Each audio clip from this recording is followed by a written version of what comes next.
All right, good morning and welcome everybody to day two of our technical review for Aquatic Lands Enhancement Account, one of our many grant programs here at the Recreation and Conservation Office. We have 7 more applications to review today. Our advisory committee is with us to help out our applicants, review these presentations, provide feedback. So thank you so much for all of them for being here. There are also some staff on the line, and our first applicant is here, Chelan County, with a project in Kashmir. So welcome, thanks for being here. I'm gonna pull up your PowerPoint, and I can either advance slides for you or pass control over to you, whatever you prefer. Yeah, if you want to pass control to me, that would be great. Will do, and let me share my screen, that will help. Can you see that okay? Mm-hmm. Excellent. All right, I will find you in the list. Go, click on the screen and make sure that activates for you. Yep, looks good. All right, whenever you're ready, go ahead. Okay, good morning, everybody. I am Erin McKay with Chelan County Natural Resource Department. I'm presenting on the Kashmir Boat Ramp Side Channel Restoration Project. The county is the applicant for this project, but we are partnering with the city of Kashmir, who owns the property where the project is located.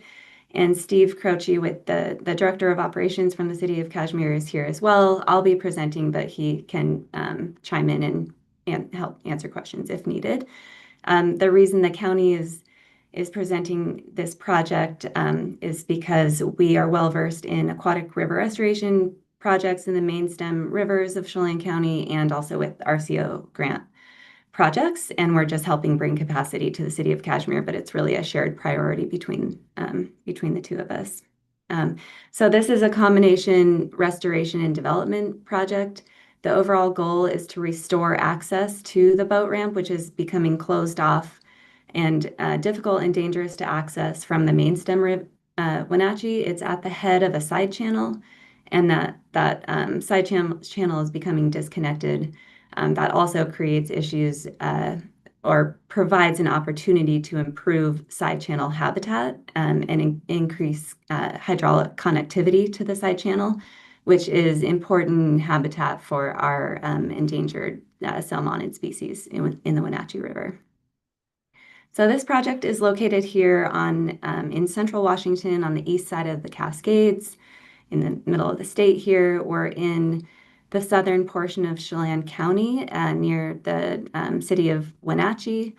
And then zooming in more, we are here in the lower Wenatchee River corridor, which essentially extends from the city of Leavenworth down through Peshastin, Dryden, Kashmir, Monitor, and the Wenatchee and the confluence with the Columbia River is down here.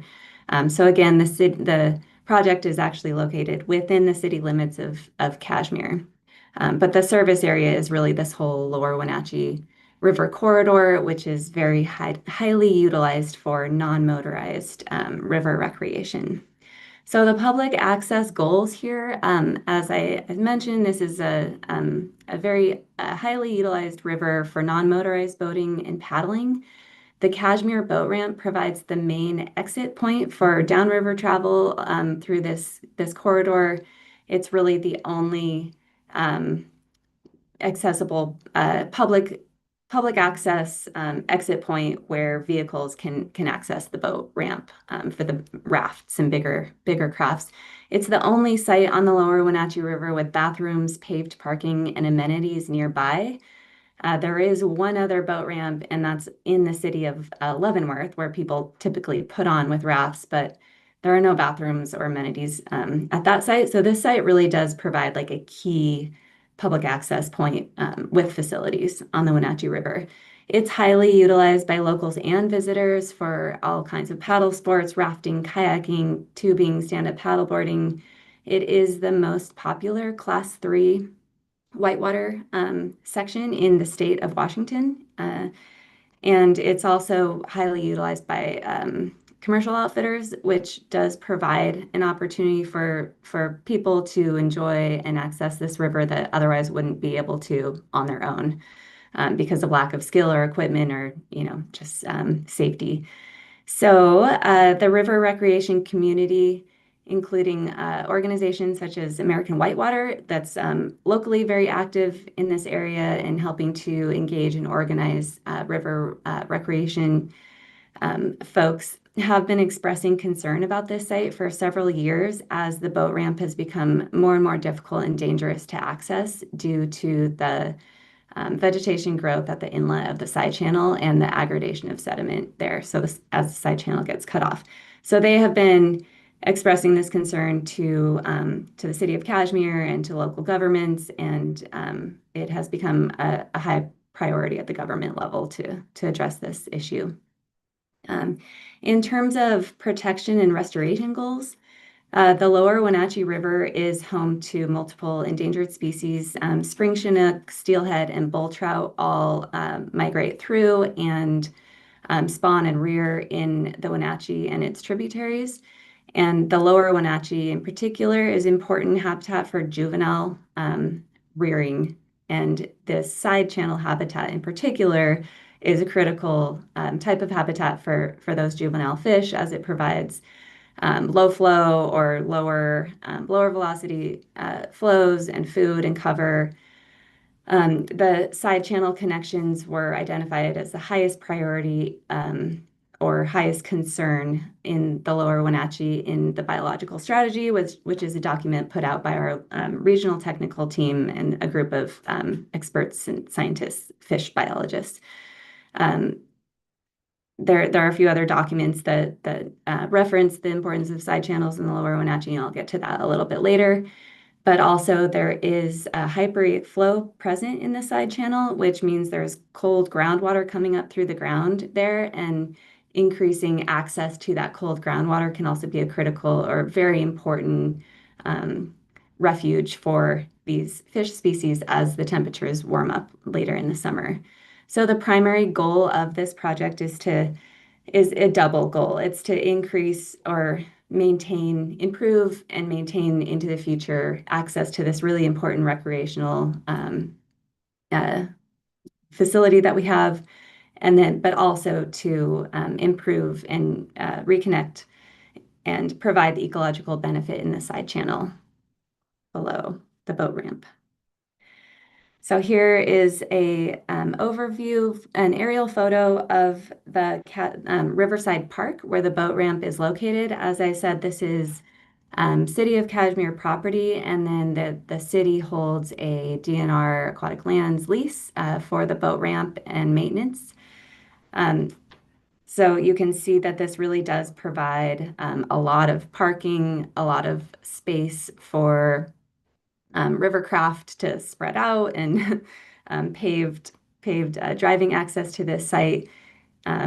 It's and then I have some better pictures that show the side channel and the issue that's happening. So I'll get into that a little bit later. But basically, river access is a very high priority for our community here. It's a top priority for residents, according to recent surveys that were done for our PROS plan update, which is currently being adopted right now. And it also, according to the SCORP, paddle sports are continuing to increase in popularity. So we do expect this site to continue to be highly utilized as it has in the past, and most likely to continue to increase in use into the future. The existing infrastructure at this site does make it the best place for this high level of access, and there isn't really another option for a site like this that can handle the level of use that occurs on the Wenatchee River.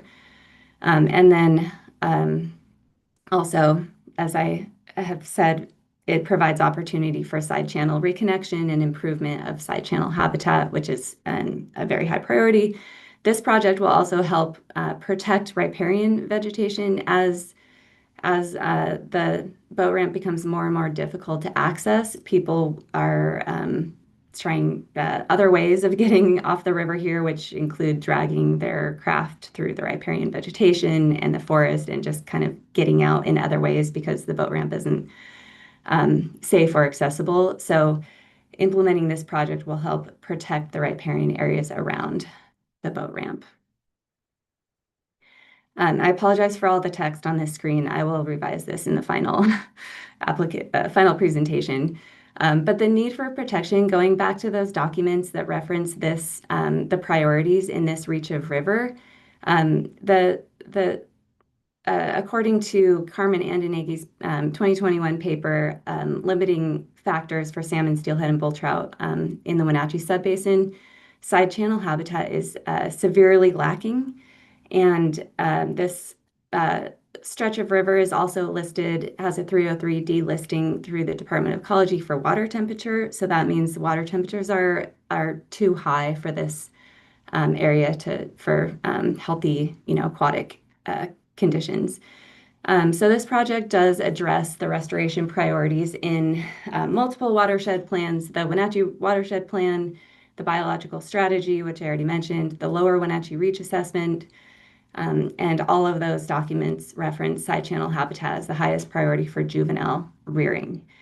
This project complements lots of ongoing restoration that's occurring in the Wenatchee River. There have been multiple side channel reconnection and improvement projects both below and above the project area over the past decade. So this is right in line with other restoration work that's going on in this reach.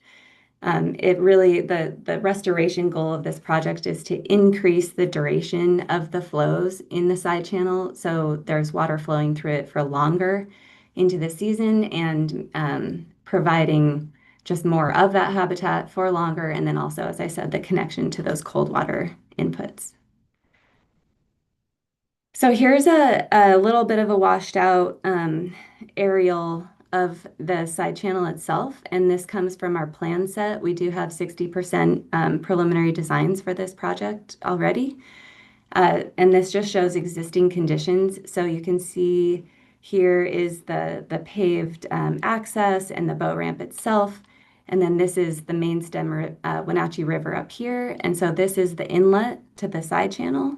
Hopefully you guys can see my cursor, but you can see how it's becoming disconnected at the top of the side channel as willows are building and growing in this side channel, and then the willows effectively trap sediment as it's coming down the river. So it's aggrading the inlet of that side channel and just slowly cutting off flows, which access the boat ramp and the side channel itself. And it's been an ongoing issue for years. It's just now getting to the point where it's becoming difficult and dangerous. So the project scope, I'm going to skip this slide with a lot of text and go right to our design sheet to talk through what the scope of the project actually is. So it's really mostly an in-water work regrading project, and so there would be regrading of the inlet of the side channel here, and the material that is graded out from the side channel would be placed on the outside bar out here to better establish this cobble bar. And the material that is located within the side channel currently would be salvaged and replanted on the bar itself. So we would be moving the riparian vegetation out to the bar and then adding boulder cluster features at the apex of the bar that would act to split flows hydraulically and encourage more flow through the side channel, which would hydraulically maintain that side channel rather than having water slowing down as it's entering it and aggrading. It would the hydraulics would self maintain this side channel. The boat ramp itself would be it's an aging boat ramp and in need of repair and upgrades. So while we're doing this project, we would replace the boat ramp with a cast-in-place concrete boat ramp and add boulder terracing for scour protection, and also flagstone steps to better concentrate use and provide a safer egress from the river by foot for folks who are getting off of their watercraft in this area. I will point out that below the boat ramp, this is essentially an armored levee all the way along the side, all the way along the river right bank of the side channel. And it's been there for a long time. It was a levee that was built at a long time ago to protect the city of Kashmir. So we're not concerned about scour on the river right bank because it is heavily armored, but the outside bar does provide the opportunity for that salvaging and enhancement of riparian vegetation on this bar out here. So the site suitability for protection, as I've said, this offers both the dual benefits um, of establishing access to the boat ramp, but also increasing side channel habitat availability. It Because there's already infrastructure here in place, this project won't result in a net overall impact. It there Yeah, like I said, the infrastructure and the use is already here. So we're just the goal is to uh, make that use more sustainable and then have the added side benefit of the improvement to the side channel.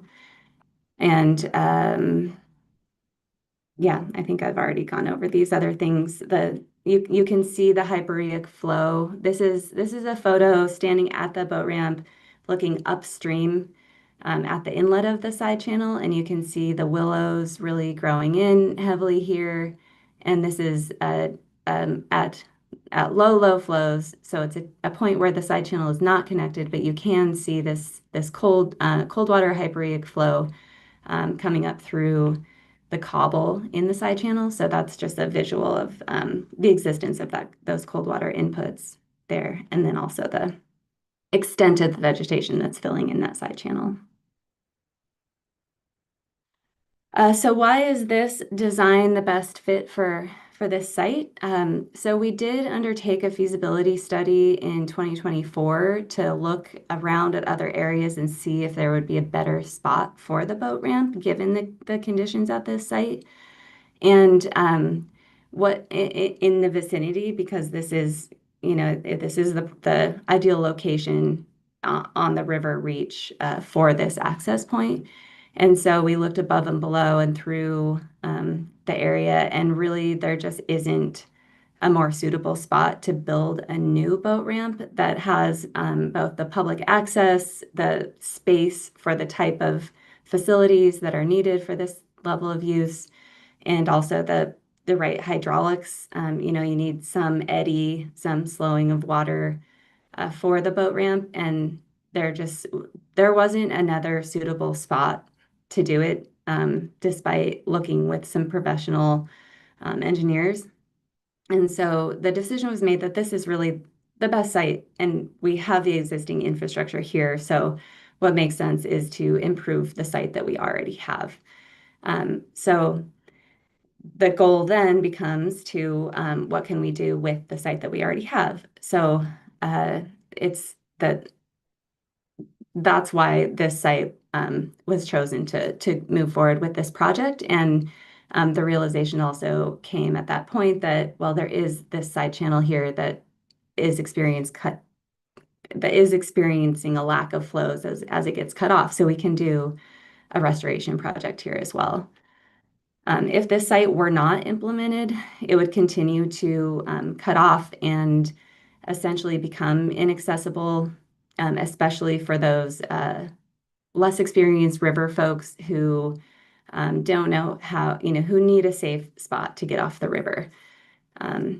So we would essentially be losing this access point if this boat ramp becomes cut off, and we would have people, like I said before, dragging boats through riparian vegetation, and also potentially putting folks at risk if they're getting out of their boats in a flowing channel with a lot of potential for entrapment. And so it just becomes a very unsafe situation if nothing is done at this site.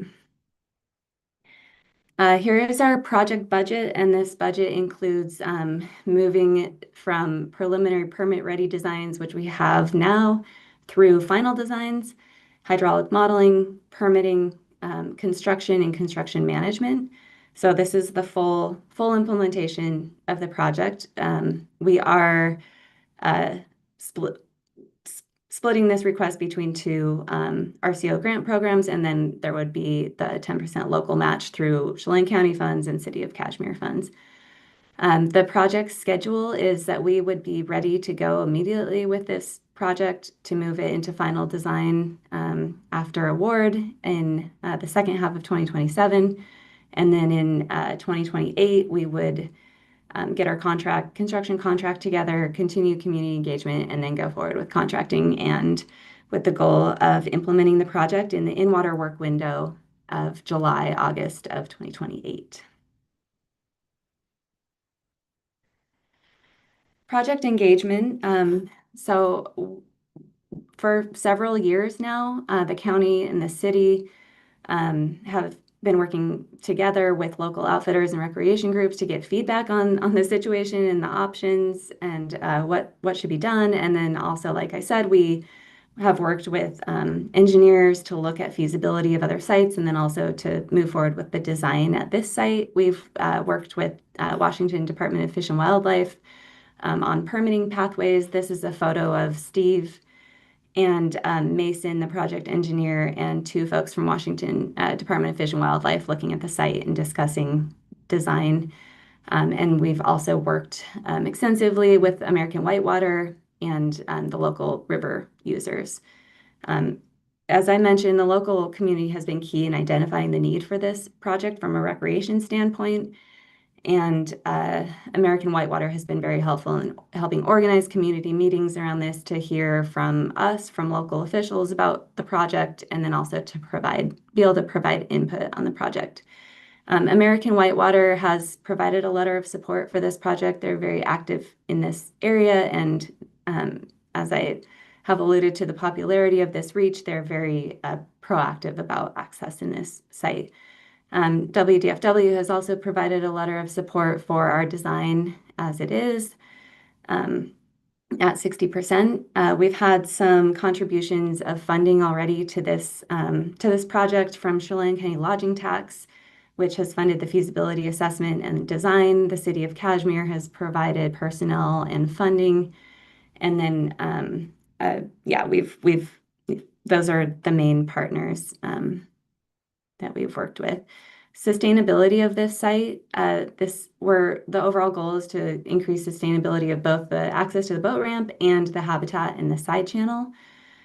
This project will support critical habitat for ESA listed species. It'll encourage additional riparian vegetation growth on the outside bar and reduce impacts into the future of trampling by concentrating use on this boat ramp. In terms of social sustainability, this project encourages outdoor recreation and river awareness and provides recreation opportunity for folks locally and visitors. And like I said, through the commercial outfitters, river recreation opportunity for folks who aren't able to do it on their own. And very importantly, this project also supports tourism for the City of Kashmir and the other communities of the Wenatchee River Valley. There is a very big influx of visitors for river recreation, especially in the spring here, spring through summer. So this is very important from a tourism and economic development standpoint for our area.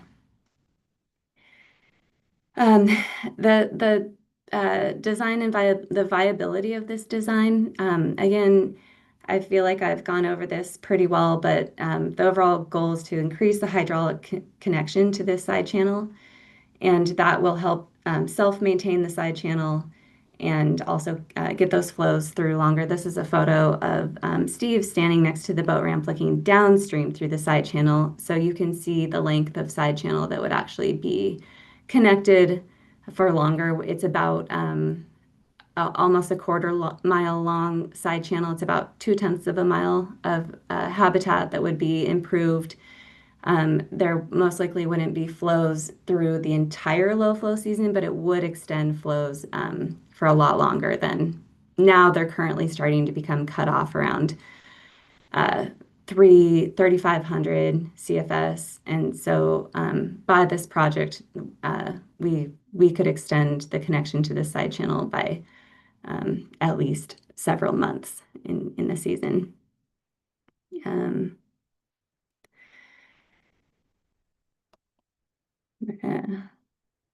Go ahead to the next one, cost efficiencies. So as I mentioned, the local match will be provided by the city of Kashmir and Chelan County, and we are already well into this project, having already completed the 60% designs, which is really the big design lift. It moving from 60% to final is doesn't require the same level of engineering and feedback from the agencies. So we're very well progressed in the design phase. And we're also seeking to match this request with a water access grant. Okay. Right, thank you, Aaron. Appreciate that. All right, suggestions from the committee, feedback.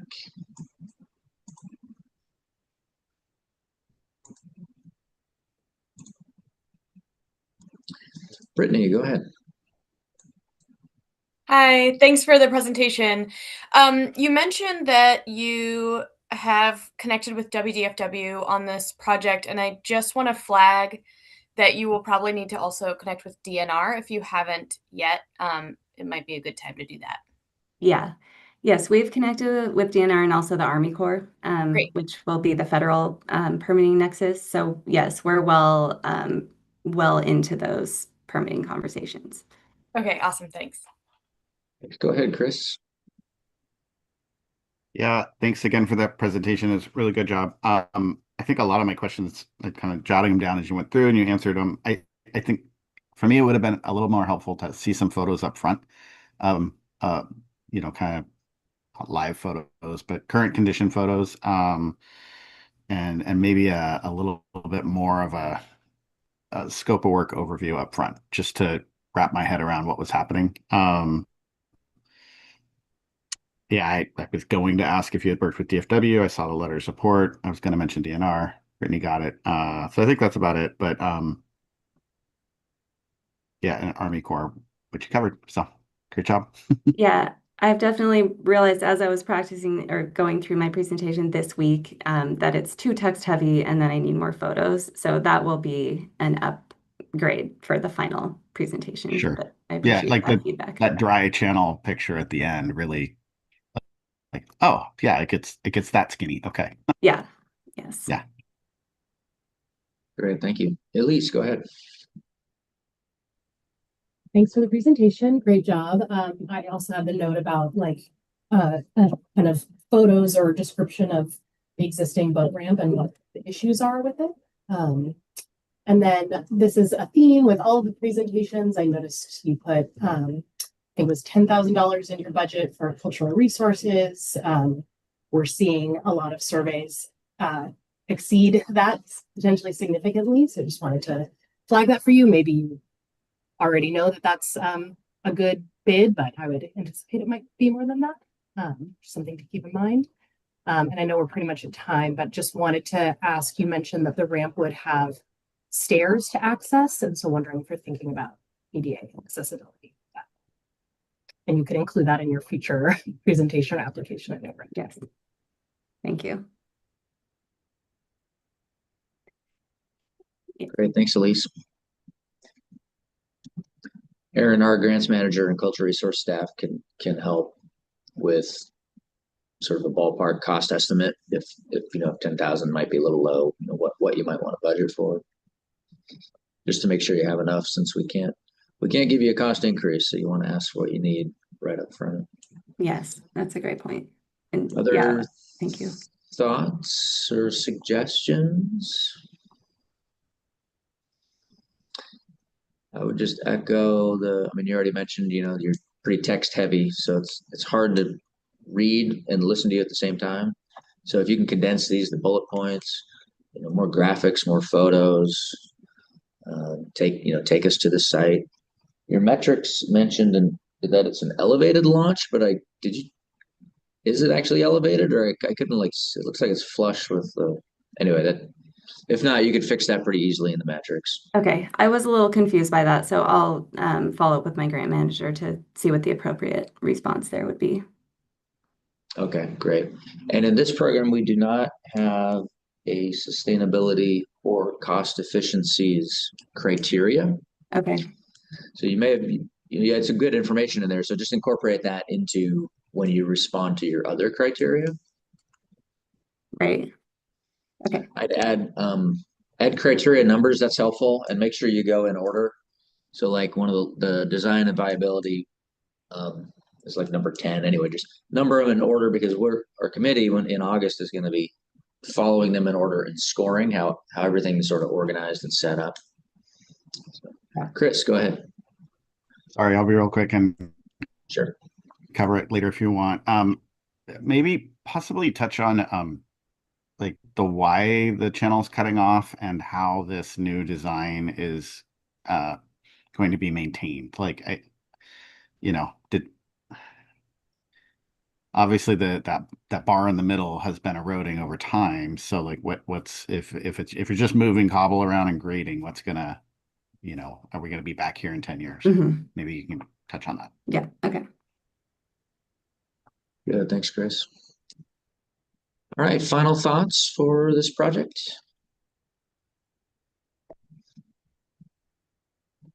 All right, well, thank you, Aaron. Appreciate it. Thank You'll you. get some comments, written comments as well when your grants manager returns this to you. So we'll see you Great. again in August. Okay, thanks for the input. All righty, bye.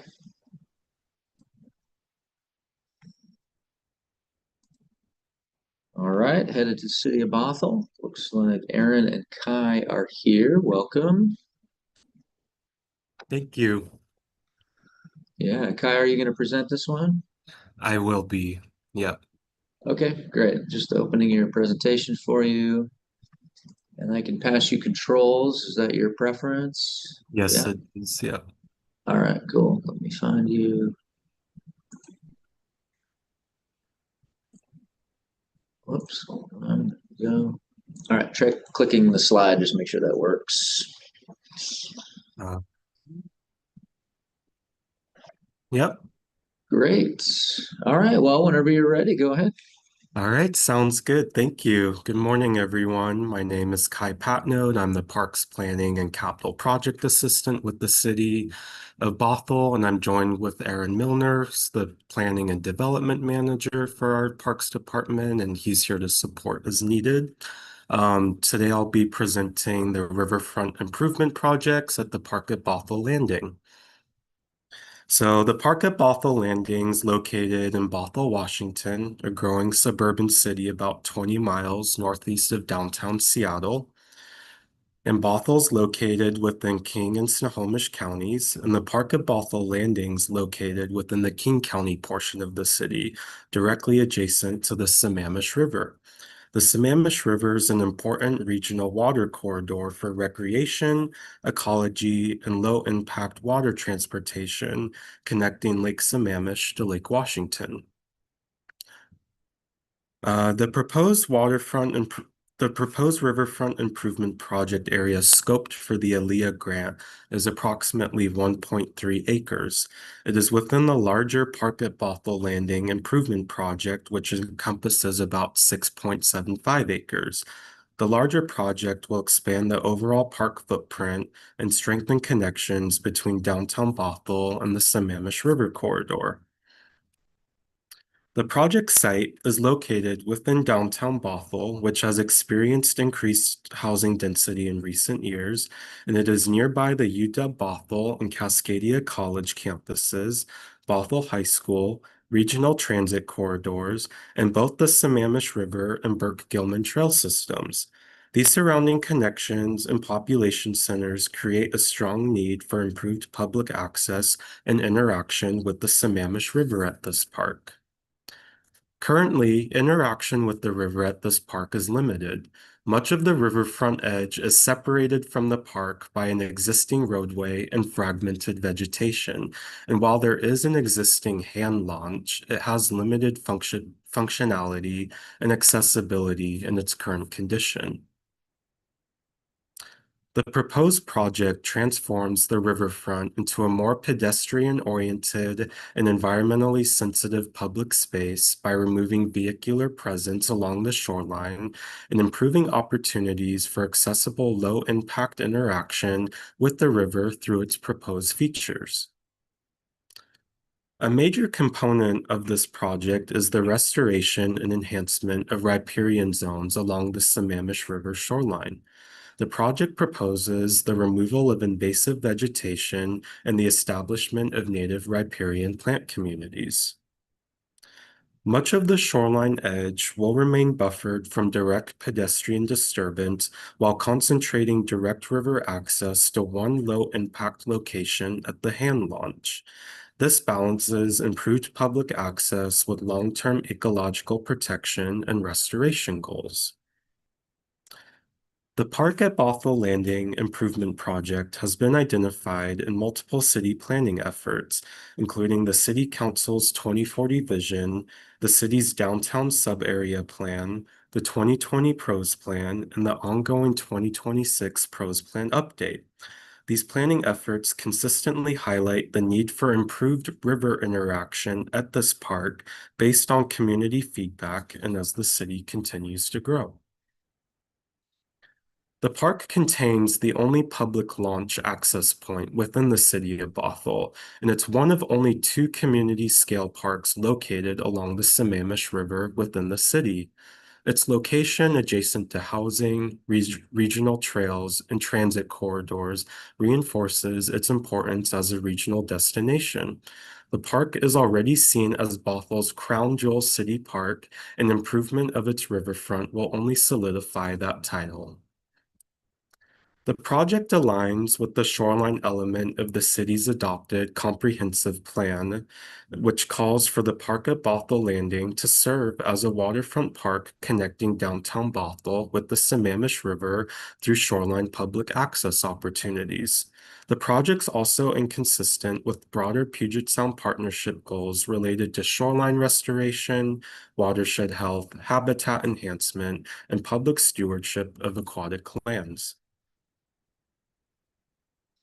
Existing natural features within the project area include the Sammamish River, existing trees, grassy open space, and fragmented vegetation along the shoreline's edge. Existing built features include the existing hand launch, asphalt pathways, a roadway, and picnic areas. Adjacent to the project area is an existing amphitheater and a pedestrian bridge connecting to the Sammamish River Trail. The proposed project includes the renovated hand launch, interpretive riverwalk pathways, river overlook viewpoints, interpretive and wayfinding signage, picnic gathering areas, and riparian restoration improvements. Together, these elements provide multiple opportunities for informal recreation, environmental education, and low-impact interaction opportunities with the Sammamish River. Here's a closer detailed look at the improved handheld launch. The improvement creates a safer and more seamless entry into the river for non-motorized watercraft such as kayaks and paddleboards. The design removes the existing vertical drop and replaces it with a gradual river cobble transition into the water, along with the handrail for mobility improvements. Natural shoreline elements, including logs and boulders, will also be implemented around the launch. And here's a closer look at the 3 proposed overlooks, which are designed to provide opportunities for viewing and interacting with the Sammamish River without direct shoreline disturbance. These overlooks incorporate naturalistic materials, interpretive opportunities, and accessible pedestrian connections along the riverfront. The Sammamish River corridor has experienced significant historical modification, including rechannelization efforts in the 1960s, completed by the U.S. Army Corps in association with flood control efforts. Additionally, the State Route 522 realignment project in the early 2010s shifted the highway further from further away from the riverfront and created opportunities for expansion of public parkland. The park at Bothell Landing is one of many developed parks along the Sammamish River, not just in Bothell, but across the region. The site is relatively flat with more significant slopes along the river's edge. The site also experiences relatively controlled river conditions and minimal flooding due to the water level management of nearby Lake Washington by the U.S. Army Corps of Engineers through the Ballard Locks. The project design responds directly to the site's regional connectivity and riverfront context through its pedestrian-oriented circulation, low-impact shoreline access, and proximity to existing trail and transit systems. The design emphasizes accessibility, environmental sensitivity, and compatibility with the Sammamish River corridor. For example, an accessible parking area is incorporated within the larger project to support universal access to the riverfront.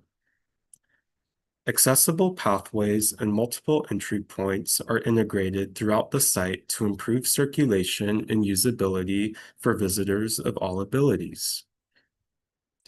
The overlook structures are designed to provide accessible opportunities for viewing and interacting with the Sammamish River, and picnic and informal gathering areas throughout the site are designed to support more accessible opportunities in proximity to the riverfront. Interpretive and wayfinding signage throughout the project area will support education, navigation, and stewardship of the Sammamish River corridor.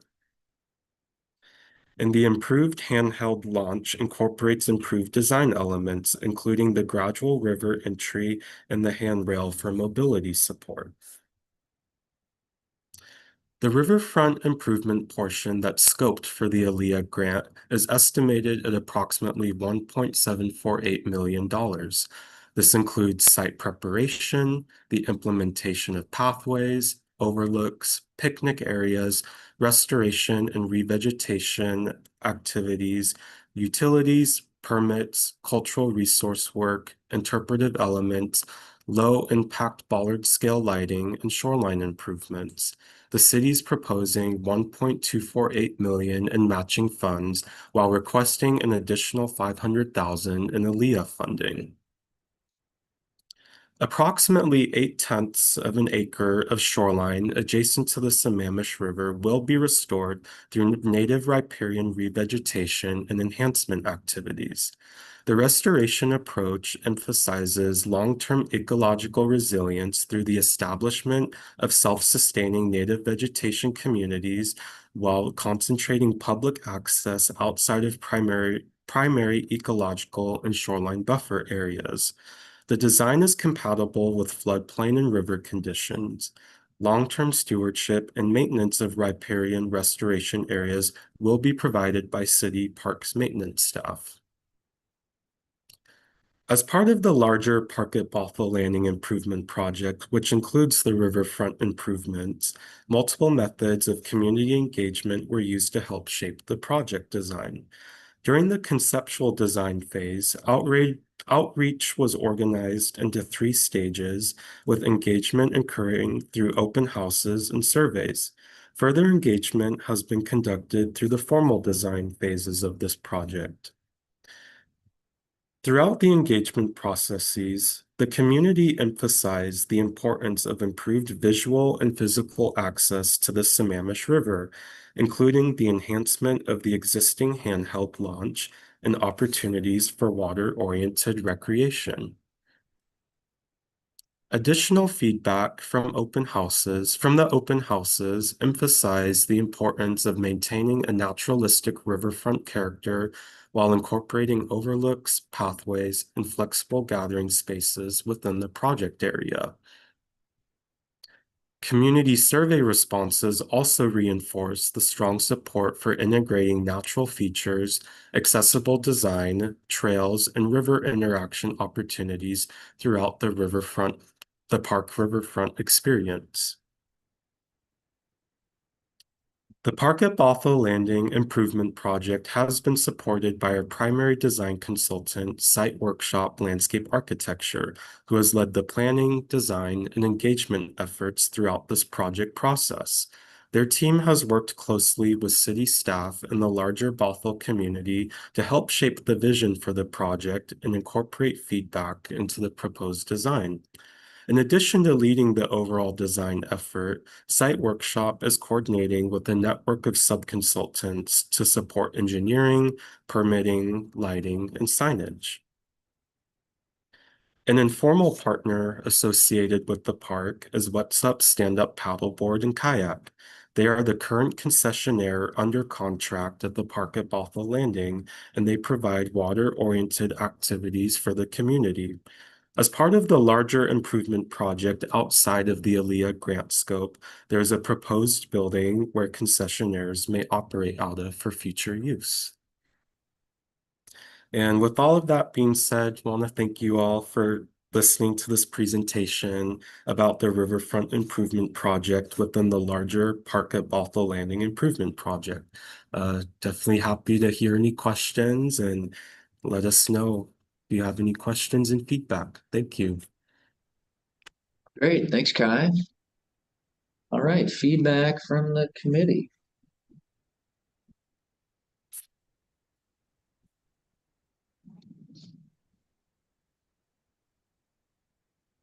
Reed, go ahead. Thanks, Kai. It's a great project. I'm curious about the accessibility of the hand launch, especially if you have a concessionaire there, and wondering about opportunities to maybe do cast in place concrete, or at least for a path to make it as accessible as possible. The handrail's great, the cobbles maybe a little concerning. And I'm sure there's some permitting, and yeah, I'm sure you've thought about it, but I'm curious how that work came out. Thanks. Yeah, thanks. Yeah, thanks for that. It's definitely, something we can think about further. Good, thanks, Reed. Chris, go ahead. Yeah, thanks, Kai, for the presentation. One thing I think would be helpful is to show some more details with your restoration plan. I see a lot of it just says planting, and I'm really curious what kind of planting you're doing. I don't think I saw it in there. Yeah, that's something Samamishes, that, yeah, it's something that our consultant is going to solidify further in the next phase of design and construction documentation. So right now we don't have too many details about specific planting, but they have a site visit coming up in the next few weeks to kind of get that, I guess, planting detail, that plan, going further. Okay, great. That'd be something good to add. I mean, Sammamish is extremely temperature limited as far as very warm. So shading is really important. So large trees, even if you have to pay a little extra for large trees in a planting plan, we don't really have time to wait for trees to grow. So just something to think about. Yeah, it's good to know. Thank you. Thanks, Chris. Go ahead, Cindy. Oh, you're muted. Sorry. No problem. Thanks so much. I thought it was a great presentation. One thing I'll say that was really nice, I'm glad you followed along with the numbers of the criteria. That really helped. So when you come again back in August, it'll be easy to follow along. So thank you for that. The only thing I would say is looking at the numbers at the bottom, I would say it was slide number 15. Maybe clear that up a little bit. I was a little confused about slide 15. Maybe because it's so small. So if you could maybe zoom in a little bit, I think, especially on the left, it would make a little more sense. The following one, 16, was a little clearer because you had zoomed in. So just an idea for those that, while you're trying to listen to you talk and look at these details, it might be easier. So thanks so much. Yeah, thank you, Cindy. Yeah, great point. Heather, go ahead. Yeah, I would reiterate that. Maybe this, I was really trying to kind of see what these slides said, but I couldn't really listen to you at the same time. So maybe break it into two and zoom in. Um, and I was waiting to see if Elise was going to say this, but the cultural resources amount you have there is only $5,000, and that seems incredibly low. I mean, I've seen some for a project in a much smaller scale come in above 50,000. So I might suggest you look into that and make sure you have the right amount. Yeah, it's a good point. We've conducted cultural resource studies or surveys at this site already, so that's why the number was probably lower than you would expect, but it's definitely a good point to think about, in case there's further studies that need to be done. Yeah, costs have really seemed to go up for that type of work recently. So thank you. Great presentation. Thank Yeah. you. Just to add to that, if you have conducted some of that work, it might be worth including somewhere in your application so that we know that, that's being taken care of, thought about budget as well. Yes, thank you. Yeah, great points. Thank you. And Heather, that was a good idea. You could split this into two slides, one image on each slide and zoom in. The labels might still be a little small, so you just slap a text box over the top of whichever features you're trying to hide. We might not need to read every little detail, but and it would just make that a little easier to see. Yeah, it's a great point. Other thoughts or suggestions for Bothell?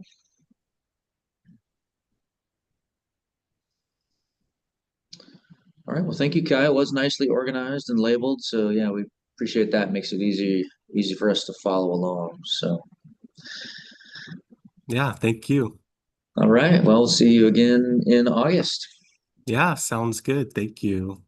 All right. Bye-bye. Bye.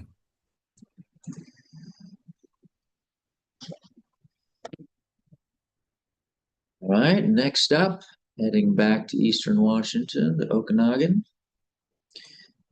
And let's see who's here. Chris. Hello, Chris. Chris Johnson, City of Okanagan. Welcome. And you're presenting this one? I am, and I've asked Greg Hamilton to join as well. I don't know if he's on yet. He is the local person who's the contact for the matching funds from the Rotary, Omak Okanagan Rotary. Okay, gotcha. Well, we are just a few minutes ahead of schedule here. You could shoot him a quick text or something to hop online. I will do that right now. If he was waiting till, yeah, sometimes the schedules flex a little bit, a few minutes either way. So Yep, very familiar with that. yeah, yeah, especially during technical review. Well, it's nice to have the option for technical review, and I will warn you ahead of time. My skills in PowerPoint are pretty rudimentary. So you'll see that in the presentation, and you'll probably also see it in the way I present it. So hopefully you guys can bear with me and provide suggestions. Yeah, no worries. That's exactly why we go through this process, and I could advance the slides for you if you prefer, or pass you control, whichever you'd like. I'm really good at being passive. I'm happy to have you take control. Thank you, Carl. Okay, yeah, no problem. And if All right, Greg joins in, that'll be great, but we can certainly get started without him. Okay, yeah. As soon as he hops on, we'll let him in. Oh, there he is now. Okay, cool. All right, so you can see your slide, okay, right? I can indeed. You've got it up exactly. Excellent. All right, well, go right ahead and just say next, and I'll advance the slides for you. Thank you very much. So I'm Chris Johnson. I'm the planner for the City of Okanagan. We have a development project here presented for the ALEA consideration. We're matching it with the WWRP application that we'll be presenting a little bit later this morning. And we have Rotary funds that have been obligated for it as well. And as you can see from the entry slide, we are looking for portable or carryable boat access on the Okanagan River to a public park that is identified as Legion Park. It's our primary residential neighborhood park. Next, please. So as far as where is Okanagan, if you happen to driven through, it's the largest county by area in Washington State. 43,000 residents, 47 square miles of water, but only 7 public boat launches. We have about 4 of those miles in the city of Okanagan with 1 current boat launch, which works well for powered boats, but has a wicked current, which makes it very difficult for portable boats. Next slide, please. Diving in just a little bit, this gives you an idea of where Okanagan is in Okanagan County. It is the county seat, and we have 2,400 people, give or take, and 4 identified public parks, with the current motorized boat access at ALMA being the only river point access. Next slide, please. And again, this is just showing the access locations. The lower one is Alma Park boat launch, which was constructed in 1972, along with funds from RCO for development of a swimming pool at that location. And it's been in use ever since, but it has become increasingly difficult to use for non-motorized boat. And so folks started asking about potentially developing something at Legion Park. It does have 3,000 feet on the Okanagan River, but it has no physical access to the river. Next slide, please. Just a photograph taken the other day from Legion Park itself. This is the area where the kayak and canoe launch would be located. Right now, it's developed as the access road is hard up against the bank of the river, vegetated bank. It's a high bank, though, so it provides no provisions except for the most ambitious of boaters. I've seen people drag boats through there, but it's not a good launch. ALEA funding would be utilized to make a sheltered launch. And by that, I mean a launch where the currents are not resulting in the launch being unusable to carryable watercraft. And we also would like to use that launch as an opportunity to create a promenade along the river at that location that would provide a much better visual connection between the park and the river. For those not familiar, Legion Park is also the location of the Okanagan Historical Museum and is the prime location for the farmers market. Next slide, please. Again, just a shot taken a couple of years ago on the Okanagan River. Folks generally put in at Omak, which is a few miles upstream, and they will float down to the lower end of Okanagan. Stop at a lot of bars, stop at a lot of islands, but there's no way to get out at the city parks where there is parking or in proximity to businesses within the city of Okanagan. Next slide, please. Pretty good shot of the challenge on the Okanagan River. You've got rip-rapped banks that are a result of heavy flooding in 48 and 72. And the result is that the Army Corps and the city over various administrations worked to harden the bank to keep the water off the highway, but they didn't give any thought to developing a carried boat access within about 4 miles of river that looks pretty much like this. Next slide, please. About 2016, a group of committed kayakers and boaters did a flash float to raise awareness of the issue and started developing some rudimentary ideas of how do we provide access that celebrates the history of the city being a steamboat stop and having a direct connection to the river at multiple locations. It's taken a little while to gather steam, but we've had committed public interest for about 10 years now. Next slide, please.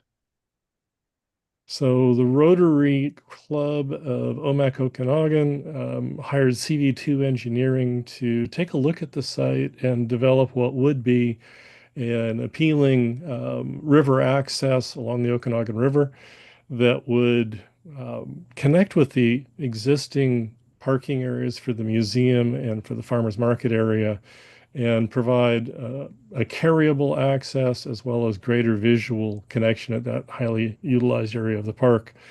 The city is looking at restricting access on that thing that's marked existing drive so that we don't have conflicts with people trying to use a narrow ramp for motorized launch. This one will be very clearly designed with a limited width access for boaters, for carryable boaters. Next slide, please.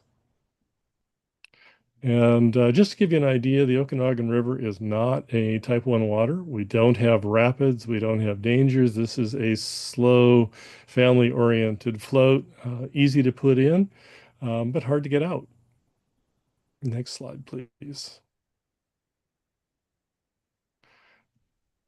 So this is another one that's just a little bit downstream from the proposed boat access. You can see people having gone underneath the Oak Street Bridge, and they can get out on either side, but it is not convenient to scrabble up or down the riprap. So that's why they've been, asking the city and looking for opportunities through other community involvement to see what options might exist. The Okanagan River is split jurisdiction between the Colville tribes and the city.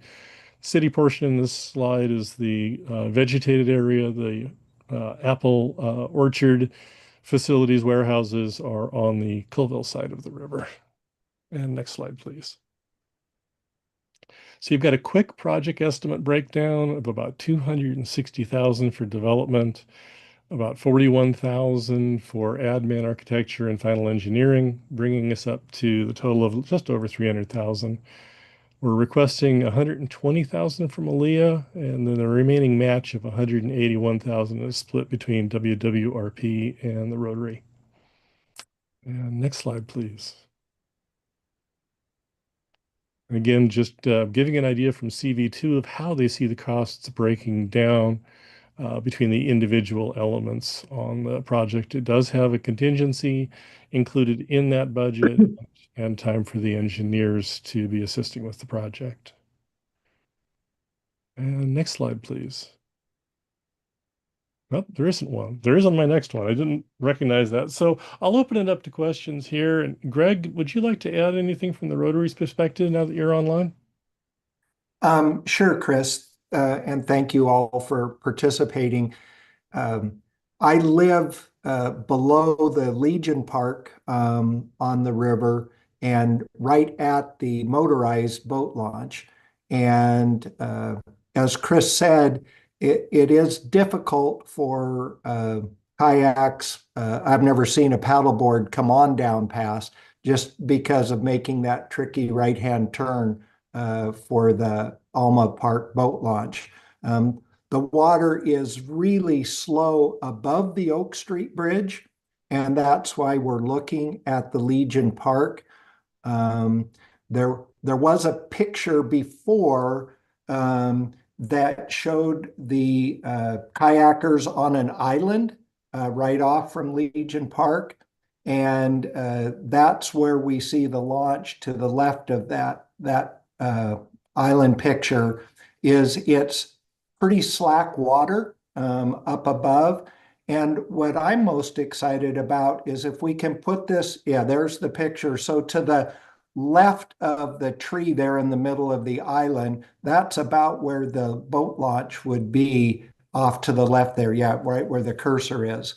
And you can see that's it's protected water to the left. The main flow comes around to the right, and it will allow people to put in there and power kayak paddleboard up the stream in the summer when the river flow is slow. So it not only will make it easier for people to get out that are floating the river, but it will make the river much more accessible for two-way traffic if you can put in there. Then you could paddle north towards Omak and have a great day. Greg, thank you for that. And Carl, thank you for navigating my slideshow. Yeah, no problem. Thanks to you both. All right. Committee questions, suggestions? Heather, go ahead. Hi, great presentation. Looks like a strong need for this in that area. Just a couple comments. A couple of the slides with your conceptual design drawing and also the cost slide. I feel like you've got a lot of real estate on your slide where you could expand that so we could better see what that says in the drawings. And same with the cost estimate, just a little bit bigger. And also I saw you need a core permit. I'm not super familiar with all the other permits you need for a launch like this, but if you have to do Section 106 cultural resources review for that, you are going to need, I'm sure, much more for a cultural resources assessment. That can be pretty pricey, like 50 to 100,000 or more. So if you need to include that cost, you might want to dig into that, what that might. Yeah, and A good estimate on that. I'm familiar with doing those with the salmon recovery work that we do over in the Met Howe. We did just lose our tribal tippo about a month and a half back. So there's a little bit of loss. I had worked with Guy for probably a quarter century in the city of Okanagan. And so he and I had some familiarity on the project and on others. But now that we are starting with new staff, I totally understand the need, and I'm hoping between now and our next presentation to get Crystal out from the tribes to walk the site. It's been a fairly developed site since the 70s, but as we found out recently in other parts of the city, that doesn't necessarily mean that we can make any assumptions. So I will get the tribes out on site. The other question that came up during the application submittal is whether or not the idea of hugging the bank so that we're actually excavating into the bank and not building this on the sole lands will exempt us from DNR sole lease issues, or whether we still need to deal with that. So we're trying to get a DNR site visit out there as well.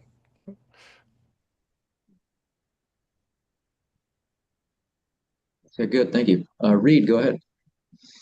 Yeah, thanks, Chris, for the presentation. I've got, I guess, first a comment, if you can label your slides with the number of the criteria so that we can follow on when we're doing evaluation later, that'd be great.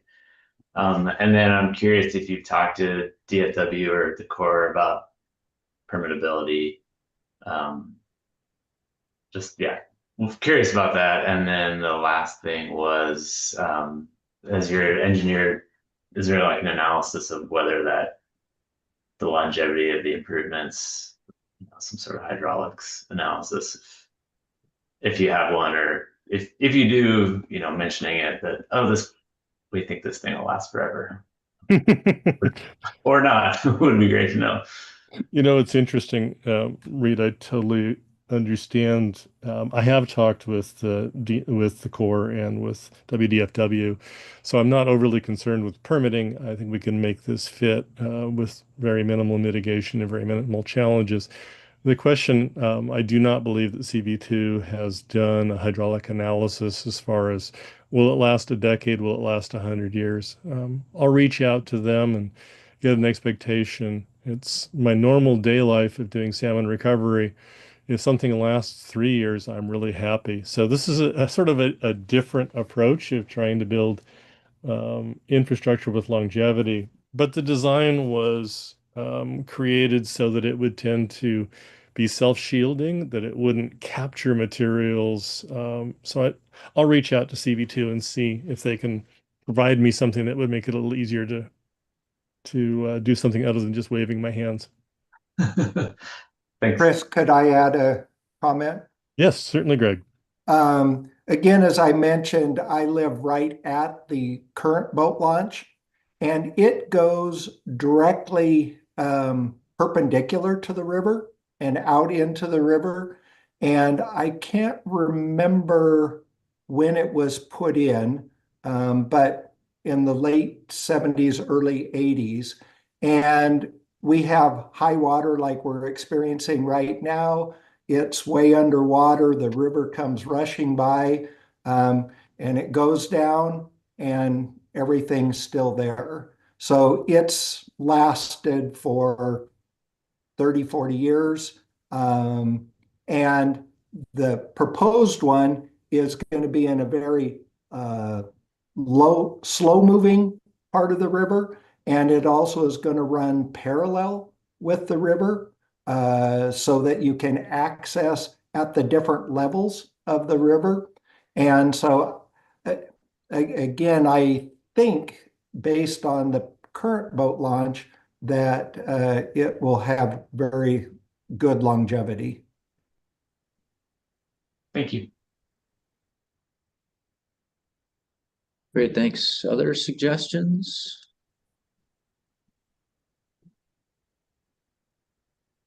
All right, I think Chris, you guys saw you unmute there. Yeah, I unmuted before I raised my hand.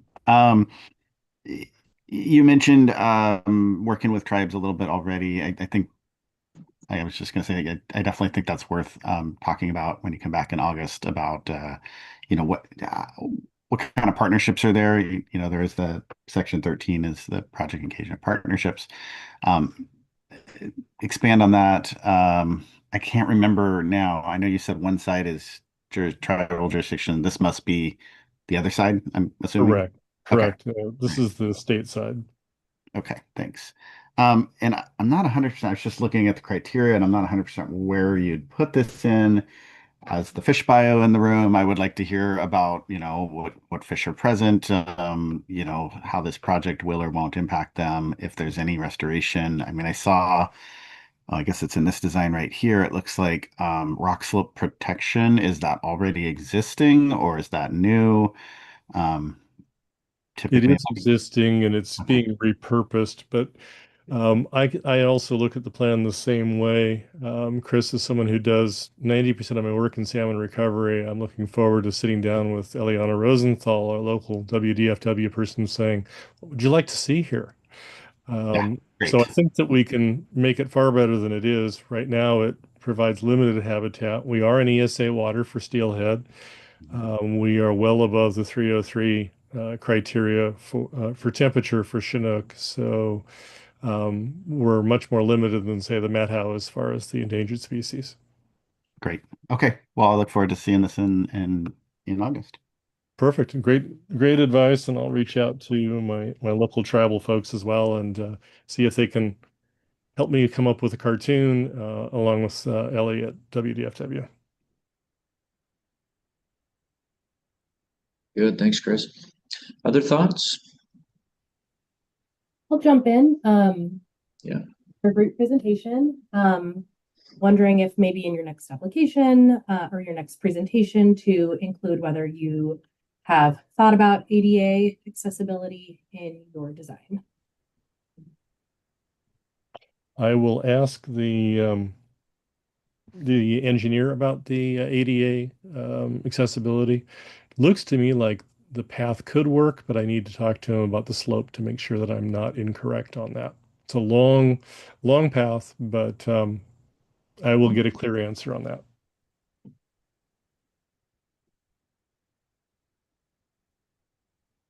Good, thank you. And if it is, slightly too steep, you can add landings, sort of flat spots every so often. I forget exactly what the intervals are, but that's a way to make a ramp that might otherwise be just a little too steep accessible with handrails and all that. Mm-hmm. Perfect. Gives me another reason to call him. Yeah, and it looks like it's nice and wide. You're thinking about a handrail already, so yeah, that's great point, Elise. All right, anything else from the committee?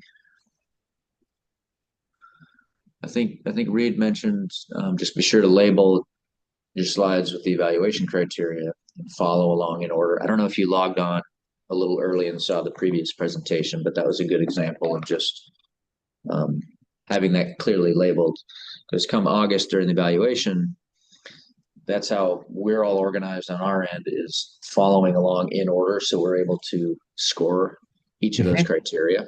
Yeah. So No, I didn't get on Um, early enough to watch the preceding one.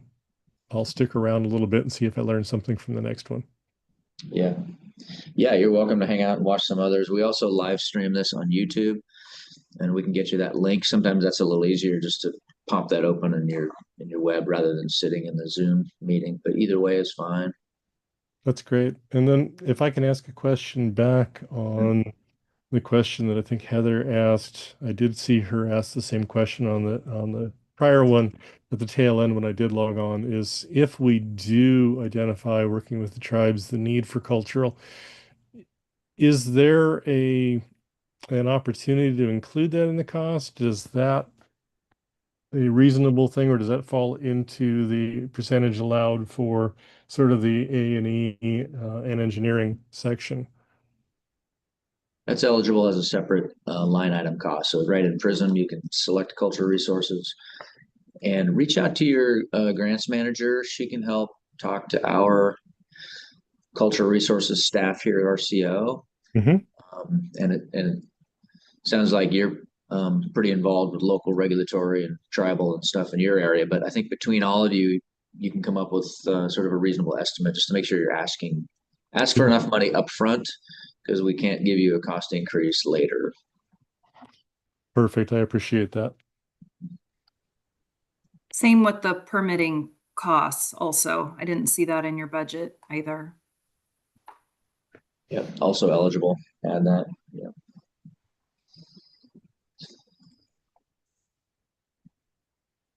And then I think you mentioned, but so the upland existing portion of the park, there's ample parking and an access route to the proposed new ramp and that sort of thing. So that's all already in place, I'm assuming. Yes, it is. Okay. Okay, great. These are great. You can expect to see a better presentation in August. Thank you. All right. Yeah, no problem. Thanks for sharing your project. And one last stupid question. I'm up again at 10:55. Is that the same Zoom link or is it a different Zoom link for WWRP? It'll be a different link, different meeting. So Okay. yeah, separate links. So look for, I don't know if did we send out an email or if it's probably Yeah, on our. I can find it. I was just seeing if it made sense to stick on this one that long, but it doesn't. So thank you. Yeah, yeah, no problem. All right. Well, thank you and thanks committee. Appreciate it. We'll see you in August. Thanks again. Thank you very much. And Greg, thank you for joining.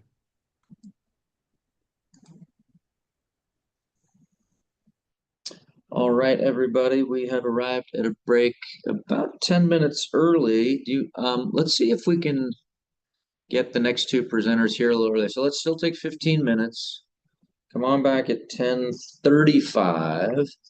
We will reach out right now to DNR's and Homish, and usually folks are able to join a little early. So, and then we'll keep moving. Thanks.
Mhm.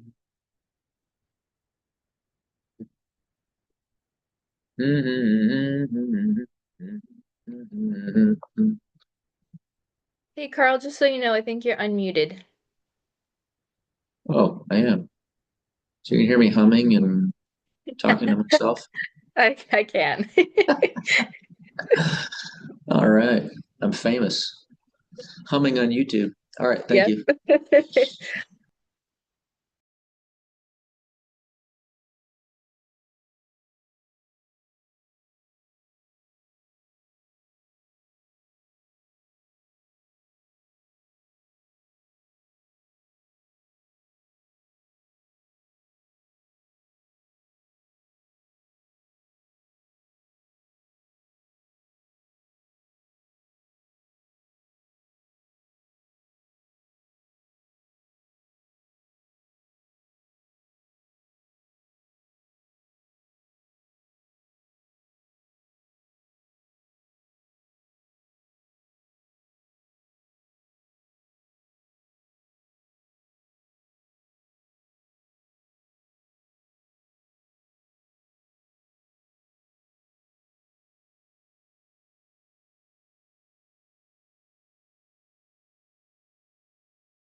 Hey, everybody.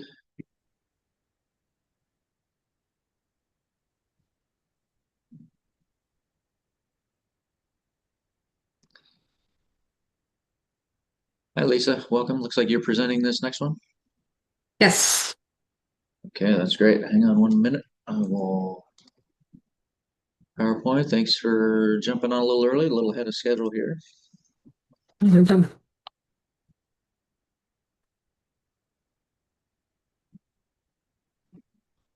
And okay, there we go. Can you see that? I can, yeah. Great. And I can pass you controls or advance the slides, whatever your preference is.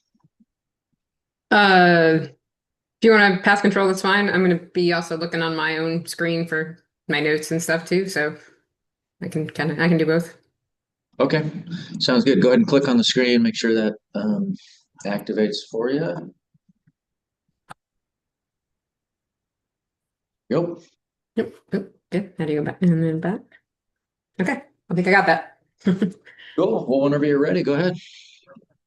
Okay. Yeah, well, thanks for providing the opportunity to present the project. But so my name is Lisa Kaufman. I'm the Director of Programs for the Northwest Straits Foundation. We are a small nonprofit located up here in Bellingham.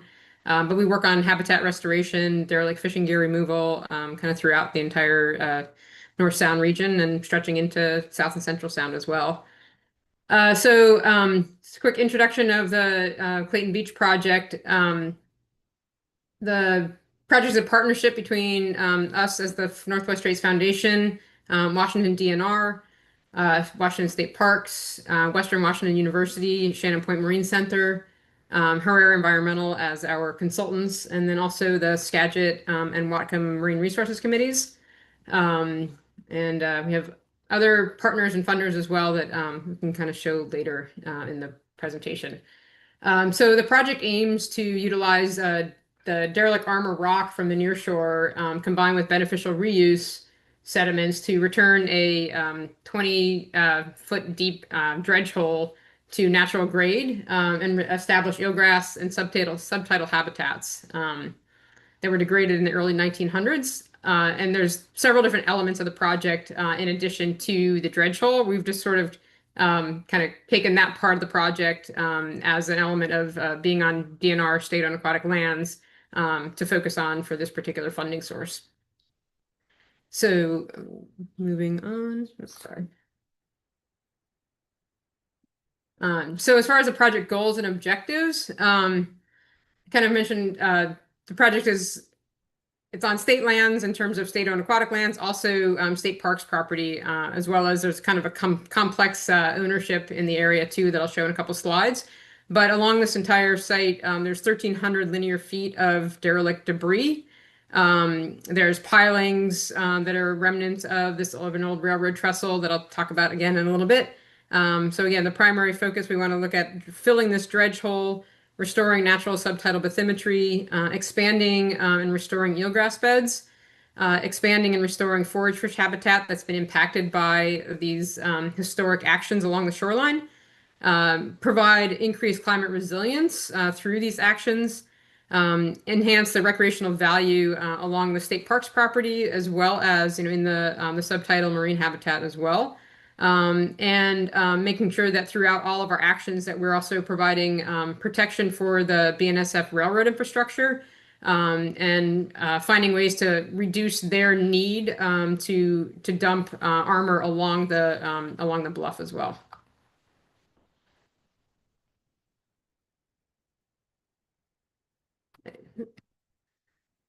Oh, I think did it skip one? No, Yeah, oops. it skipped over one. It skipped one. It's not showing me the back. Oh, there we go. There we go. Okay. So as far as the project location, Clayton Beach is located just at the southern end of Larrabee State Park, right at kind of that intersection of Whatcom and Skagit counties. Larrabee State Park goes across both of the counties, but it's really well known and well used by the residents of the entire North Sound region. So there's some complex ownership, as I mentioned. Washington State Parks, has quite a bit of the upland and beach property, as well as some tidelands. Puget Sound Energy owns a good swath, or it's actually more like an easement kind of through the beach where the historic railroad trestle was that was the infrastructure that you see that created all this infrastructure on the beach. And then DNR has bedlands in the area. BNSF, while we're working to really avoid their right-of-way, we need to kind of consider them as landowner within this area as well. Upper Skagit Tribe also has tidelands more on the southern edge of the property boundaries. And then there's one piece of private property on the very southern end as well. And those are private tidelands too. Kind of showing you a little bit more of that perspective on the ownership of the parcels. Kind of again, like state parks is, kind of shown up in the uplands as well as in the tidelands. DNR is primarily bedlands. And then again, this PSE right of way is occurring right down the middle of the property of the project area through the state parks area. And then the complicated portion of this is the BNSF right of way that is in the uplands. But as you get further down towards the beach, it kind of encroaches closer and closer to the shoreline itself.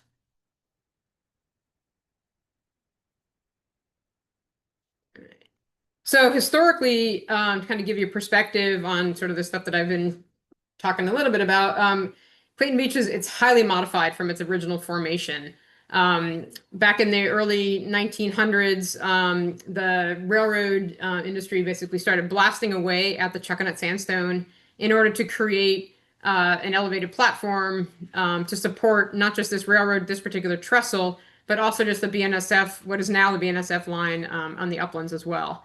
So there was originally a beach that was sheltered. You can see this kind of cove in the upper left-hand corner that was originally there. There was a coastal wetland historically there that if you've been down to this beach now, there's really no indication of that whatsoever.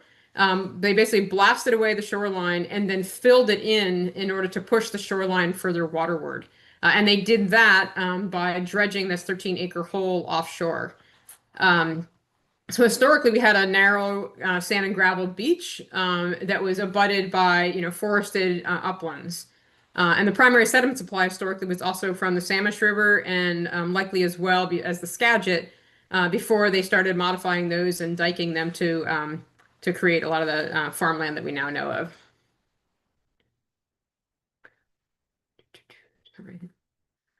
So in the early 1900s, again, what they basically did was create an electric trolley that went from Bellingham down to about Bow and Edison and possibly even further to Mount Vernon. You can kind of see this picture here was sort of what really led us to kind of think about the project. Originally, we were looking at this project as a nearshore restoration only and removing rock and debris and fill material from the shoreline. But when we found this particular photo, we started putting some pieces of the puzzle together and realized that there was this deep hole offshore that had created this sediment for the beach. If you go down to Clayton Beach now, it's a really sandy habitat that normally would not be that sandy. And that sand is actually up on the slopes as well when they dredged it and then pumped it all the way up to recreate the slope.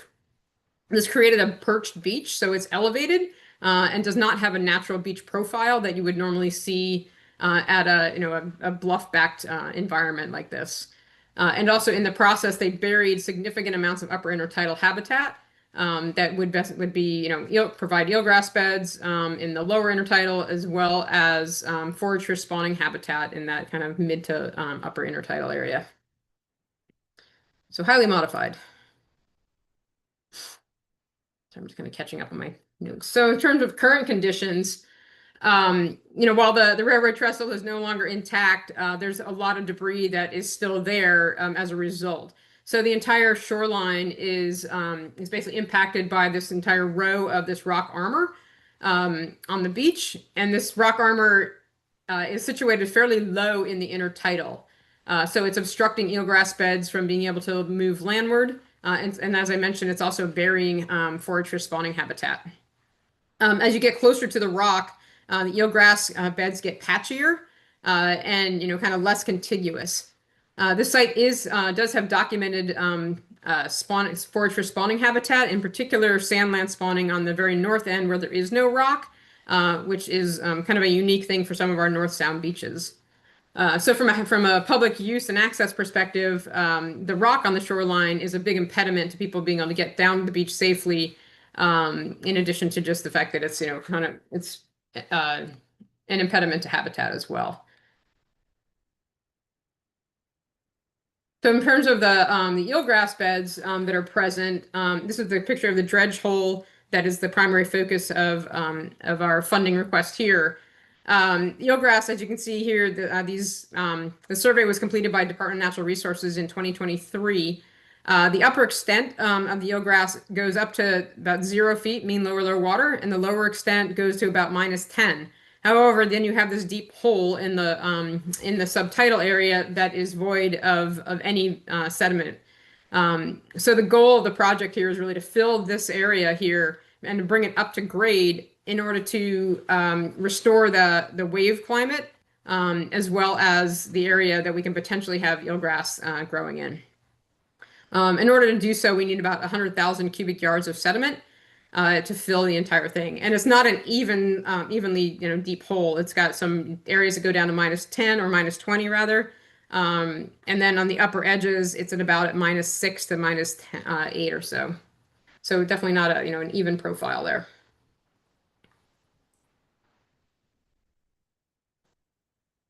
So kind of diving into the criteria questions and how the project fits into those goals. In terms of protection, from the nearshore aspects of the project, the primary goal here is to really reduce the impacts from a climate resiliency perspective and from a sea level rise perspective. Reducing that coastal squeeze and allowing for the landward movement of particularly those eelgrass beds and the sandlands and surf smelt spawning habitats that now don't really have any room to move landward.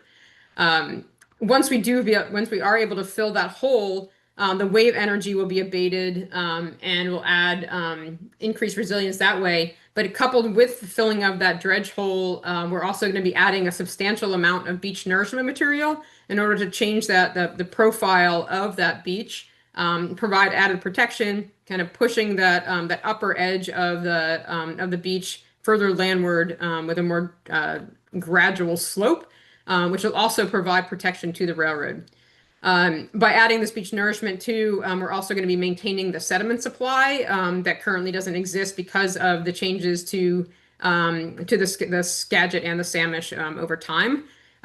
Historically, this would have been or was a rocky shoreline, so there any additional sediments that would have been accumulating along this area would have been coming from those river systems. And then, of course, from the nearshore perspective as well, the ability to increase that nutrient exchange between uplands and the shoreline. So allowing for a riparian habitat to be recreated so that we get that, eventually you get trees falling onto the shoreline, you'll get insects and debris from that upland vegetation falling into the shore and providing food for the fish and other organisms that utilize that shoreline.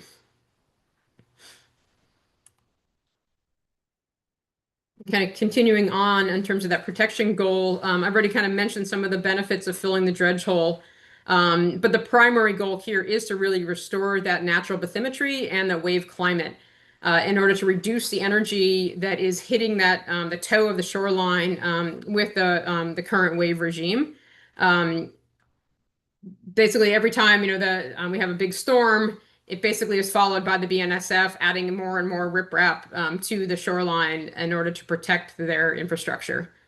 The project also directly benefits 13 to 14 acres of restored eelgrass habitat, which contributes to the statewide goal of increase in eelgrass and kelp habitat. And I already kind of mentioned, in addition to just the wave energy by filling the dredge hole, eelgrass itself abates wave energy and will help to stabilize sediments throughout this area of the near shore.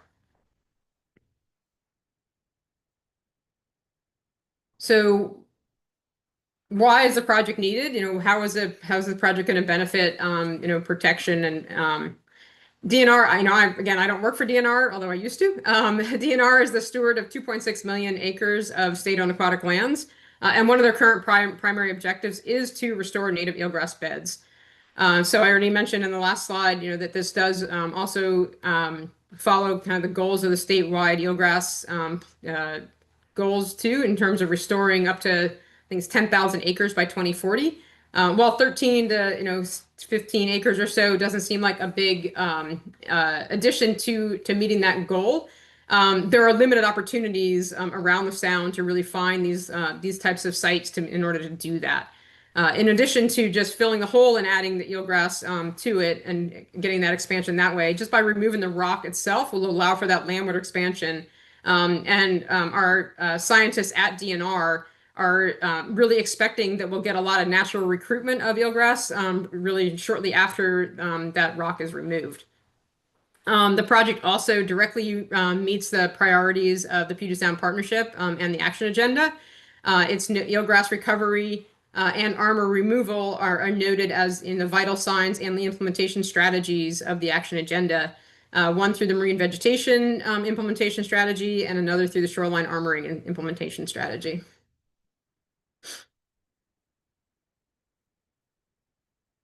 So how does the project itself complement or enhance other efforts around the region or close by, the project area? Just to the north, also within the Washington State Parks area, is Wildcat Cove. And this area receives a whole lot of boat traffic, but is also relatively protected and provides a really good opportunity to provide outreach and education to the public in terms of what the benefits of eelgrass are. And currently, Western Washington University is partnering with Washington State Parks and the Waka Marine Resources Committee to go through a process of maybe testing some seeding methods within Wildcat Cove that will then be employed at Clayton Beach and elsewhere.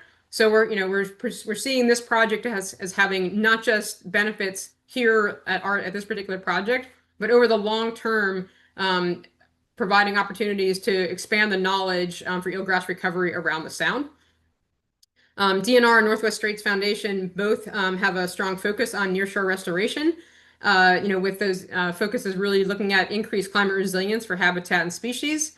And we often utilize public lands as demonstration sites for public outreach. As project managers and project sponsors, Northwest Straits Foundation in particular has worked closely with a lot of state park sites in order to utilize sites like Deception Pass State Park, and now Clayton Beach as well, and Larrabee State Park, as opportunities to really get the word out to the general public about the impacts of shore armor, as well as opportunities to show the different species and habitats that we rely on around this region.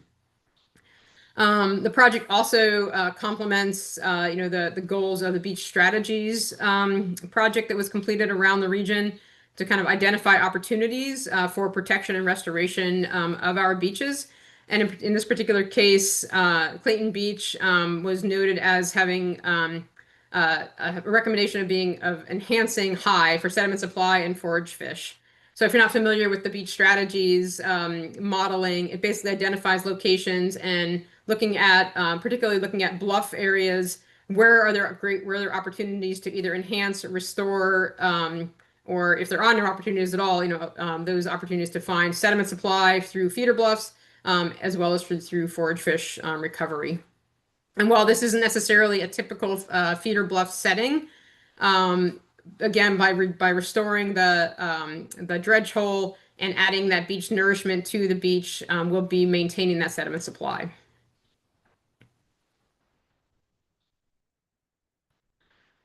So in terms of kind of the background and work that's been done on the project and elsewhere to support the goals of the project, I mentioned already that there is a statewide kelp forest eelgrass meadow health and conservation plan that DNR has been working on for many years, identifying opportunities and how to prioritize eelgrass restoration. So we work through with DNR to make sure that we're meeting those goals.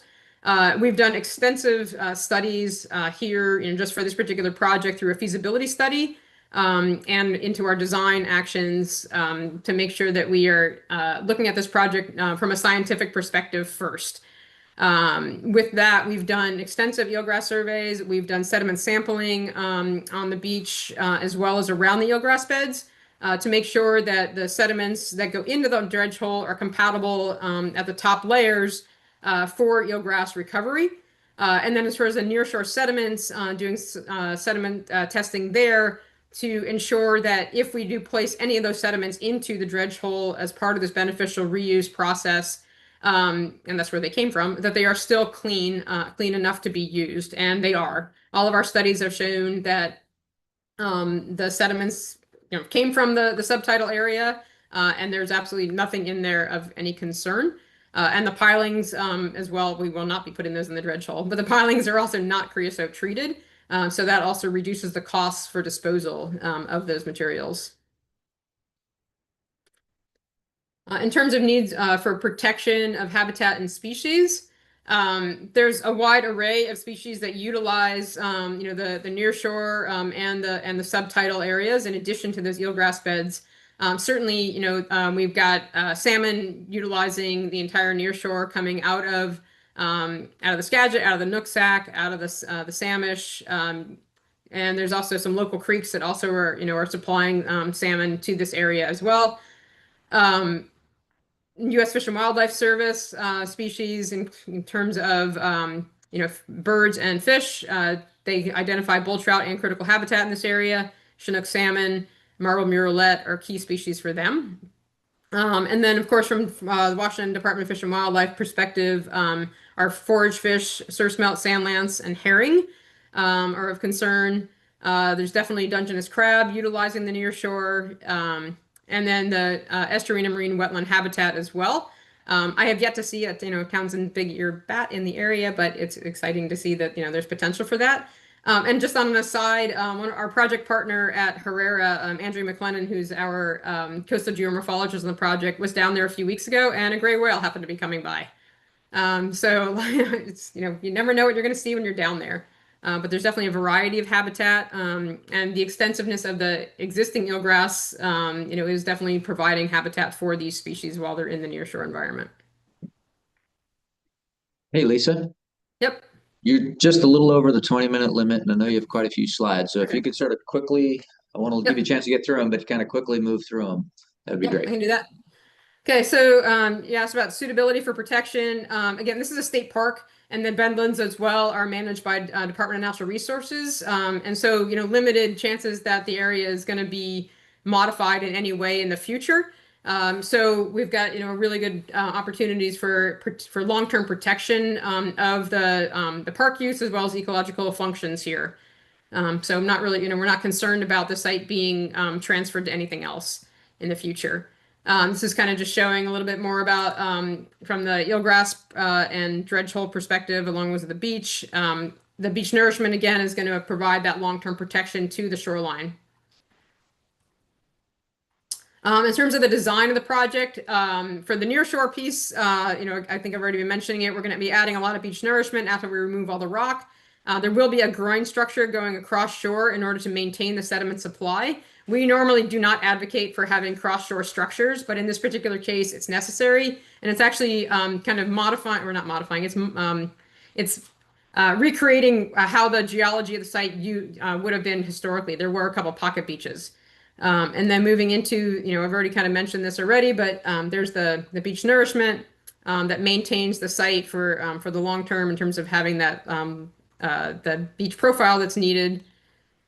And moving into the dredge hole itself, the goal of the whole project obviously is to first, as much as we can, first fill the dredge hole, placing that sediment in there. If we can, potentially placing the rock into the hole, and then adding a cap of clean sand that's compatible with the eelgrass needs. We are getting closer. We do believe we have a sediment source now with the Port of Skagit, so we're working through that process right now to identify how that's all going to work. Okay, and that's just a idea of how the transplant patterns might look. We're working closely with DNR, obviously, on that element. So stewardship, site management and stewardship. We work really hard to make sure that we're constantly stewarding our sites. And we'll work with DNR on the eelgrass side, as well as if the Port of Skagit comes in as the supplier of sediment, they will also help with maintaining or providing funding to make sure that we have eelgrass growing for the long term there. But yeah, we've already begun revegetating the upland site, and we will continue to do that.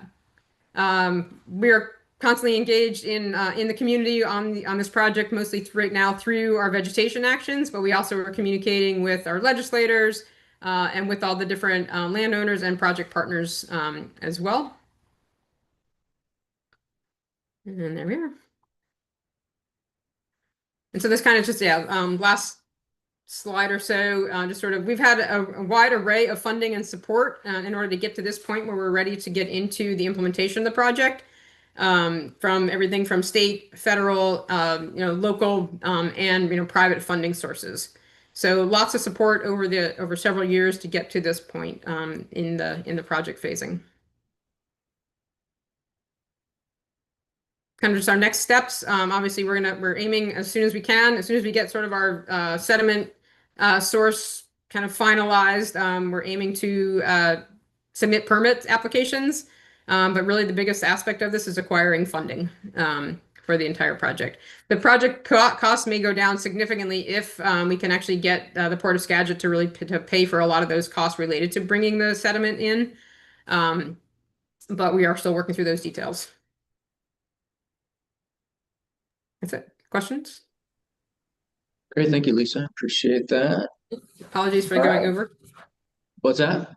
Apologies for going over time.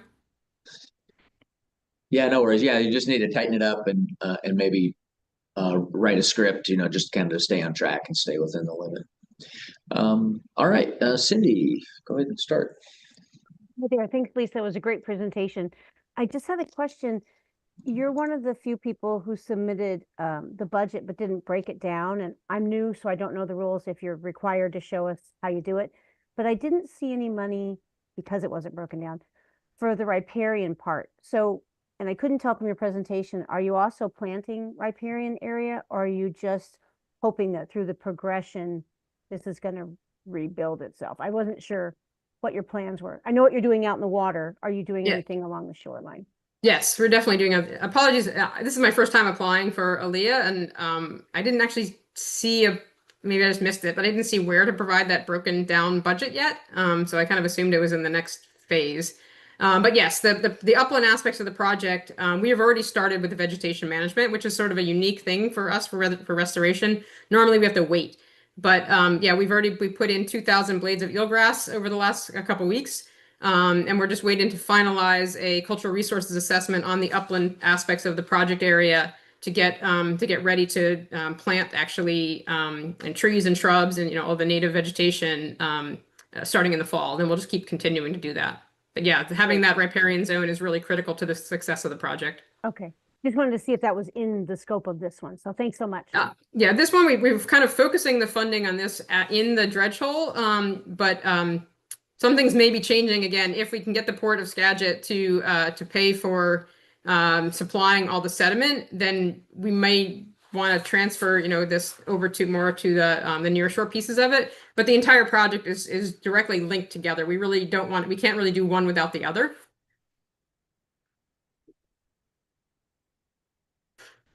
Great, thank you. And actually, for this project type, we don't ask you to put your budget in the PowerPoint. It is available in Prism. So Cindy, you should in that module be able to access some of those details. Well, I saw it in Prism, but it just shows a single number of 400. I'm sorry, 4-point-something million. I didn't see it all broken down, so I wasn't sure. So I think that's because in this particular project, we were focusing just on the dredge hole for the funding itself. And again, I'll work on improving that, but and showing the full project costs. But I was assuming that you were just looking for kind of this particular aspect of the project and not the full costs. Yeah, and like I said, I'm new, so I'm just figuring this all out. Yeah. So am I to ALEA. I've done ESRP grants coming out my ears, but I've never done an ALEA grant before. So. Yeah, no worries. And you're right, Cindy. It's a single metric, so one line item for 4.5. So yeah, most projects we have multiple metrics, and you see like permit costs and site prep and cultural and all that, but yeah, so And we've that's, done, yeah, since we're only asking for the implementation stage, all the permitting costs will already be taken care of through our current funding. But if you require a full budget from beginning to end, we can certainly provide that. okay, yeah. Just work with your grants manager on that and we'll figure out the best approach. Yep. Other suggestions or feedback on this project? Heather, go ahead. Hey, Lisa, yeah, great presentation. I feel like I've been hearing about this for many years, and so I'm just kind of wondering, and maybe you said this in the beginning, what the readiness is with all the landowners. I noticed, it's a lot of public lands, but also I feel like on your list you had a couple private landowners. Do you have Yes. landowner agreements, or is everybody on board and it's ready to go? Yeah, I need to get the, kind of that landowner acknowledgement form from the private property owner that's at the very southern end. But we've been speaking with them and, from a verbal perspective, they don't have any problems. We have been in communications with BNSF for years, and got to a point, I have an email from them that they are okay with the project, but I'm trying to get them to actually complete the forms and provide a letter. And then obviously, DNR and Parks are partners on the project as well. And PSC, we do have a landowner agreement, not in the RCO version, but we have a right of entry with them currently. So yeah, we're on board with pretty much everybody. Upper Skagit, they're aware of the project and have supported the project. We do have to work through some complexities in terms of ownership differences between the Upper Skagit and DNR, just based on looking at the parcel layers. They don't necessarily line up with what the deeds actually show. The dredge hole itself is in the Bedlands, but if you look on the Skagit assessor's information, it looks like the Upper Skagit's property actually overlays that. So we've been working with them as well to kind of come to some kind of conclusion between them and DNR on that. But the Upper Skagit's deed only shows that they own tidelands and not Bedlands. So it's more of it's a GIS issue. Yeah, thank you. Maybe just a quick mention about how all that works, just so we have some assurance that it is ready to proceed if you get the funding. Yeah, good point. Reed, go ahead. Hi, Lisa. Great project. I guess just because you're looking for funding for the dredge hole component in this grant, I think it might be helpful to, like, at the beginning of the presentation, just lay out what the scope of the whole project is, but then really focus on the dredge hole. Like, give us the scope for the whole thing at the front end, but then, hey, I'm just asking for this part. It might help clear things up a little bit. And then I think including, communications you've had with the Samish and the Upper Skagit, and if you've talked with the Lummi on whether they support the project, having that somewhere in the partnership would be great. Thanks. Yeah, great. Thank you, Reed. Final thoughts, suggestions? All right. Well, thanks, Lisa. Appreciate it. We'll see you again in August. All right. Thank you. All right.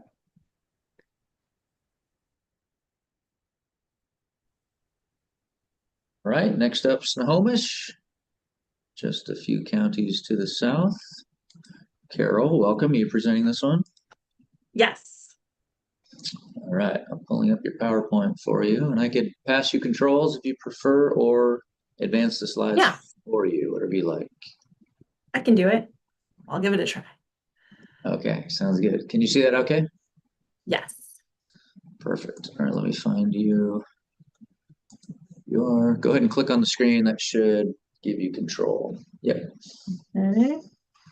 Great. All right. Whenever you're ready, go ahead. Okay. All right. I'm Carol Olfs with Snohomish County Parks, and I'm pleased to present our Kayak Point Park Day Use Area Improvements Phase 3 project. This is a development project that will meet the single purpose of public access. Kayak Point Park is located on Port Susan in the Puget Sound, north of Everett and south of Stanwood. The 690-acre park includes 3,300 feet of shoreline. The day use area, located west of Marine Drive, includes a playground, boat launch, fishing pier, picnic shelters, restrooms, and parking. Upland areas include a campground, yurts, ranger station, and nature trails.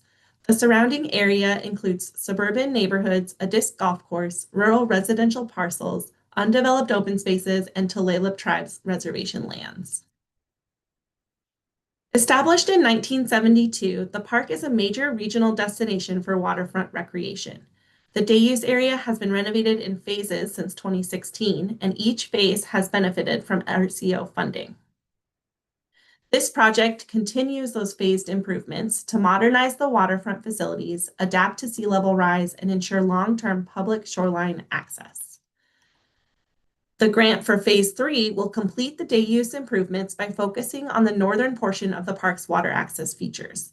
The project goals are 1, to remove the existing seawall and build a natural backshore berm to improve resilience and enhance shoreline habitat, and 2, to relocate 10 existing picnic shelters away from the shoreline and connect them via accessible paths to water access points and the existing parking area. These site photos show the existing conditions of the park, where the parking lot that was constructed during Phase 1 built interim pathways across the grass to the picnic shelters, which were left untouched with their adjacent gravel parking lot. Currently, there are multiple access barriers at the site, and this project will provide new opportunities for people to get to the water and access the beach area for recreational and educational purposes. These images show the proposed improvements for the area. The new paths shown in blue will be paved, and the access paths shown in red will be gravel. This network of paved circulation will provide universal access to the entire northern picnic shelter and shoreline area, as well as connect to the park's other amenities, such as the pier, playground, and restrooms to the south. The image on the left is a water access path built during our Phase 1 project.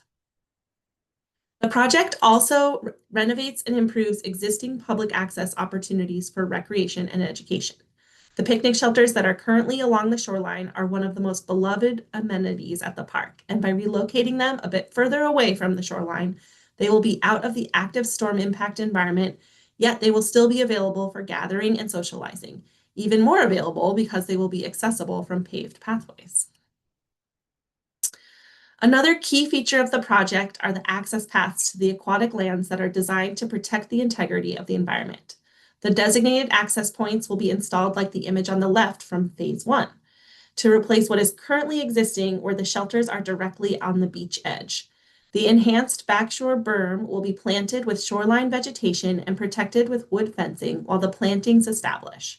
These formalized paths will allow for access while also protecting the shoreline habitat. The proposed site design integrates public access in a way that is very compatible with the physical features of the site. These images show the existing and proposed conditions. The site is well suited for the intended public access opportunities, which allow the picnic shelters that the public loves to remain, but relocates them to accommodate shoreline habitat improvements and sea level rise protection. The relocated shelter's location also spaces them out in a way that allows for paved pathway connections between each amenity. The proposed condition adds significant environmental and universal access benefits that are compatible with aquatic land enhancement and public access. The project will increase public awareness of aquatic lands as a finite natural resource with irreplaceable public heritage in a few ways. One way is with interpretive signage, shown in its draft form here. The Snohomish County Marine Resources Committee worked with Tulalip Tribes' natural resources and cultural resources departments to draft a series of signs that are slated for installation along the backshore berm walking path and on the pier at the center of the park. The sign series emphasizes the cultural heritage and responsibility we all have for environmental stewardship in the context of the marine environment that they're currently visiting and viewing here at Kayak Point. The project also promotes public awareness of the value of aquatic lands by ensuring easy public access to the beach and shoreline. For generations, families have returned to Kayak Point year after year, creating lasting memories and fostering appreciation for this unique connection to the Puget Sound. Turning to the need for this project, I'll start with the inventory. These maps show water access and boat launch locations in our region, and there's a large gap around Kayak Point. The closest sites are more than 30 minutes away on Camano and Whidbey Islands, making Kayak Point a key regional water access site. This Department of Ecology map of available water access sites shows that Snohomish County has a total of 27 sites, while neighboring counties have 2 to 3 times as many. The primary reason for the shortage is due to the active rail line which runs along the shoreline south of Everett. As a result of this limited inventory, parks like Kayak Point are especially critical to regional water access. Kayak Point is the most visited park in the county system. The site supports day use, camping, shelter rentals, events, and festivals. Approximately 300,000 visitors came to the park last year, with more than 60,000 estimated to have come in July. Summer capacity regularly requires temporary gate closures 6 to 10 times per season. The renovation of this much-used and aging site is identified in Snohomish County's comprehensive plan in the Park and Recreation element, as well as our Park and Rec Visioning Plan and the Capital Improvement Program. While the park has only gained popularity over its 50 years as a public open space, the site is under threat from climate change impacts and aging infrastructure. The project was identified as an opportunity to improve resilience and reduce future shoreline risk while renovating site amenities. Another primary way the need for these improvements was known is that this site serves as a long-standing educational and research site, supporting school programs, field studies, beach watcher programs, and coastal monitoring efforts. To describe the project scope, this photo shows the existing features looking north from the Phase 1 parking lot.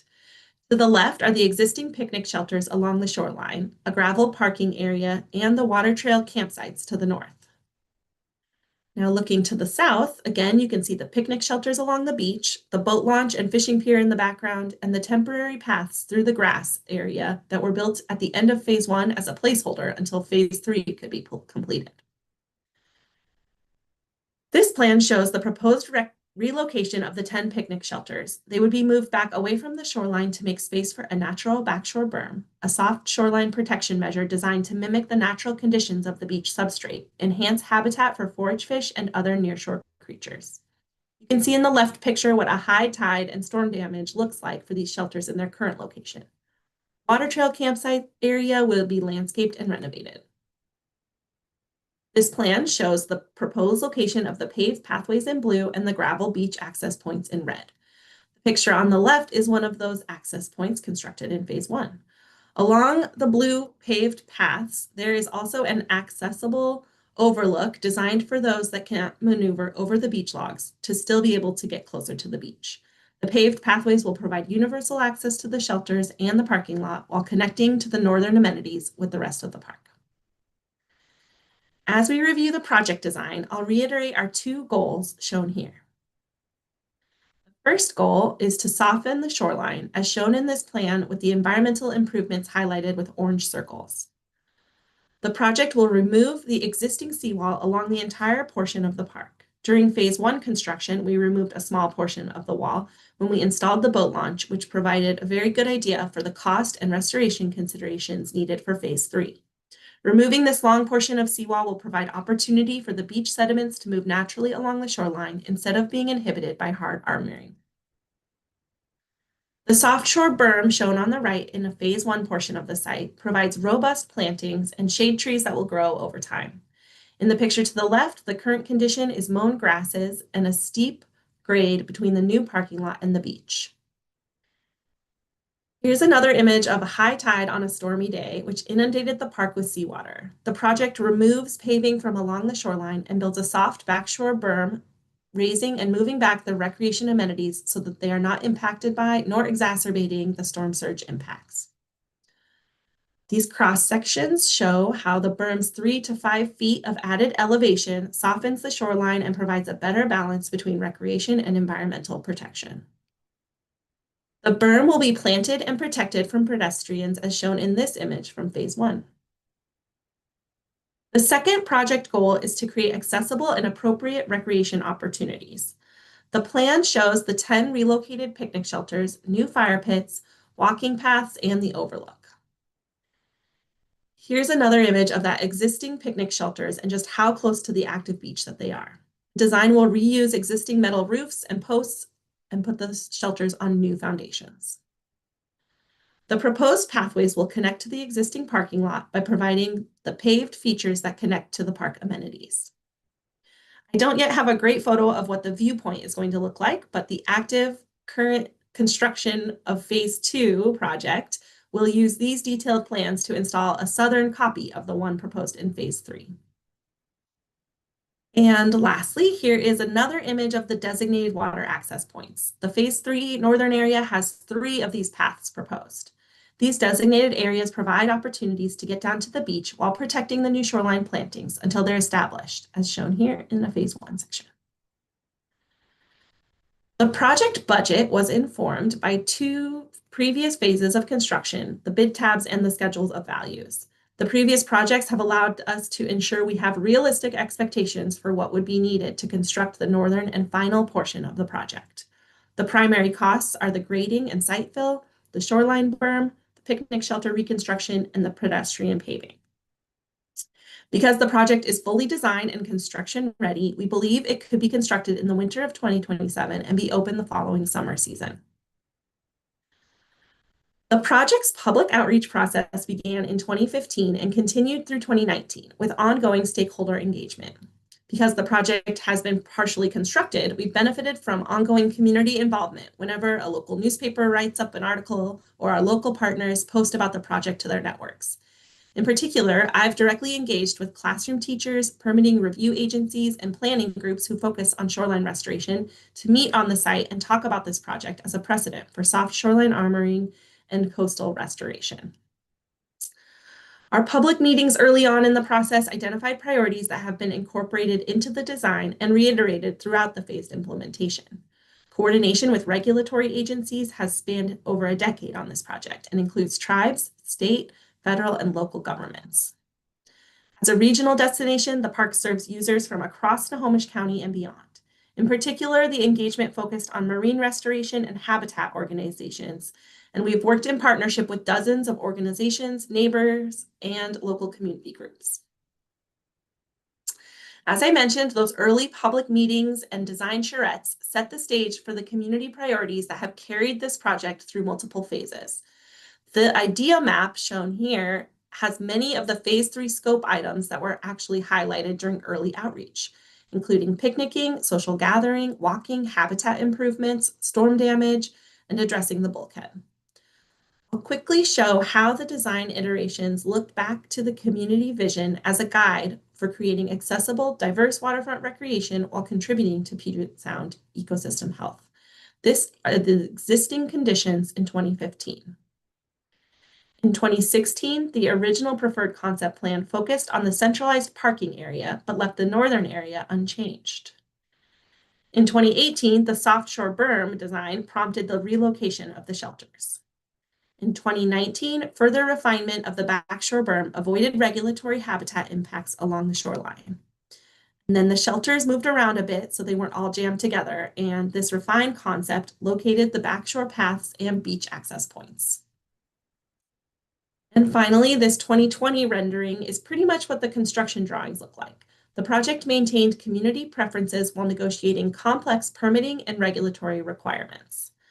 I also want to mention that the community further influenced this project through participation in our Park and Rec Visioning Plan, where they reconfirmed their highest values for water access, conservation and environmental enhancements, and leisure activities. In the context of partnerships with a long-standing project like this one, we are honored to continue to partner with our stakeholders and agencies while we complete the vision for this renovation.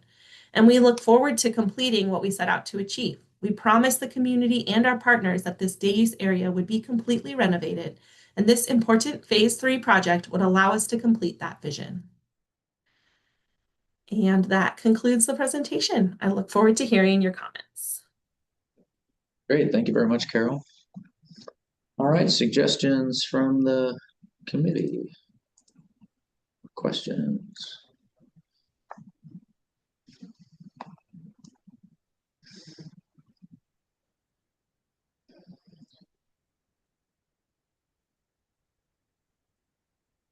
Brittany, go ahead. Hi, Carol. Great presentation. I'm curious to know what sea level rise projections you guys used for the design. Was it 2050 or 2100 levels? Do you know? We use 2100, and I can add a slide about that. I know that I was pretty much under time here, and so I'm interested to hear like what kind of additional information would be helpful to kind of set the tone here. But we use 2100, and I have a little graphic of the design and all that. So that was my second point. I'm glad to hear that because I mean, in Yeah. the one picture, it really showed. I know you're moving back a bunch of infrastructure, which is great. But that one picture really showed the inundation of those picnic tables. And I was just curious to know if you had like on the conceptual design, any sort of like sea level rise projections that you could mock up over top of that to just see like, okay, what are we talking here? Yeah, definitely. Smart. I Great. can definitely add. Thanks.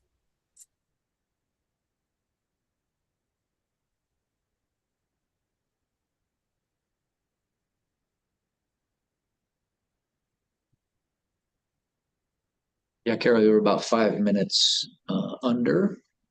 So, and that's fine. You don't have to use every minute, you know, if you're, but but you got some room to work with if needed. Chris, go ahead. Thanks, Carol. Really cool. I was down there a few years back for a training, and I remember parking right at the water's edge and seeing that little that short concrete wall, and talking about this. So it's really neat to see it moving forward. Do you have any photos of what phase 1 and 2 look like, especially like with like what am I trying to say? How is the winter berm? I'm sorry. How is the setback berm holding up with winter conditions? If there's any photos of that, that'd be awesome. I love the designs are good. Every time I wrote down something like 2 slides later, you'd show me exactly what I was looking for. So you were predicting what I was going to ask. The cross sections were helpful. Yeah, overall, really good. Yeah, the phase 1 really emphasized the boat launching area and the pier. So the berm is actually kind of a pretty small area just to the left and right of that center. And then phase 2 is under construction right now. So maybe by August we'll have some images of what the like initial plannings are, but we won't have any kind of like winter effects of that yet. But phase 1 has been in there for 2 years now, so we could definitely take some. It's holding up really well, but it's only been 2 years, so it's hard to tell. All right. Yeah, Perfect. but great questions. I think I can add a little more information about that, and like Brittany said, like what we expect to happen. Yeah.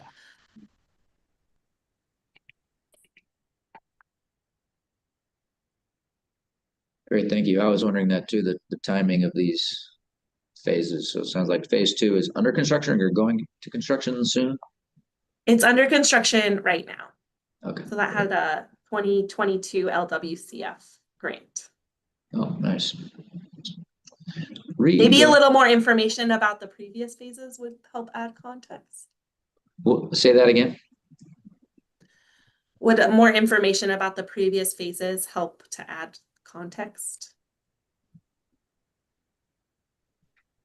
Yeah, usually, I mean, it's nice to have a context of the site, and then, but obviously, you know, focus on the scope of this project for what we're doing. But it is good to know that it's piece of a larger puzzle, and maybe the last final phase. It looks like maybe. Yeah, So, it is. yeah, cool. I do think putting this in early, maybe I missed it, but having hey, this is where we've been and this is where we are right now would be great. I was trying to figure out is it an accretion fort or shore form there? Like it is, yeah. Losing. Okay, great. I can add that information in.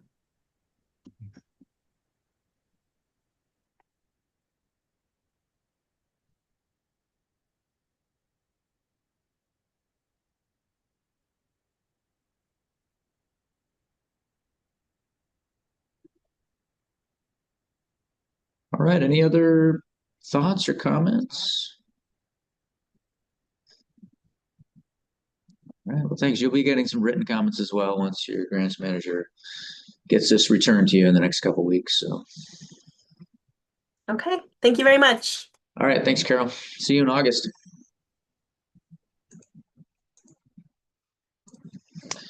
All right, what is it, 11:30? Looks like we're at lunch a little early. Nice. We had a shorter lunch scheduled, so now we have a full hour. So come on back at 12:30 for our last two presentations. Thanks, everyone. Can I, Carl, have a quick question? I don't know Sure. if this was the case for others, but it seems like this project only in Prism, the criteria questions weren't populating. I had the same problem. Yeah. Yep. I saw that as well, and it's some sort of glitch. I was snooping around in the application. I thought maybe we needed to check a box or something to. I couldn't find anything, so I'll definitely reach out to our Prism team. Yeah, I was see if able we to can just get take that. notes of the general comments, but it was the only one. Yeah. So much. Yeah. You know, I think I know what the problem was. This project originally had two primary purposes of protection and public access, and then they later asked to switch it to just one primary purpose of public access, and made that switch for them on Prism. But I wonder if maybe that messed up the evaluation criteria, kind of switching purposes before check review. So that's good to know. Yeah, that could be. I would assume our system would auto-populate, but thanks, Rachel. Can you reach out to Yeah, Prism? Prism. Yeah, happy to do that. Tell them what you did and tell them what's going on, what you did, and see if they should be able to fix it, hopefully. Will do. Thank you. Thanks, Rachel. All right, see you soon.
Hello, everyone. Welcome back.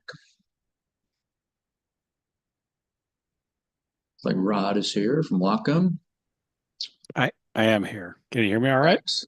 I can. I can hear you. I can see you. All good. Thanks for being here. I'm going to pull up your PowerPoint.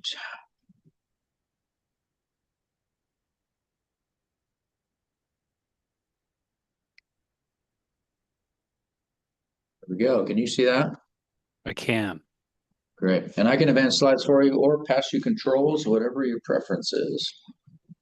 I wouldn't mind advancing the slides myself if I could do that. Yeah. Yeah, no problem.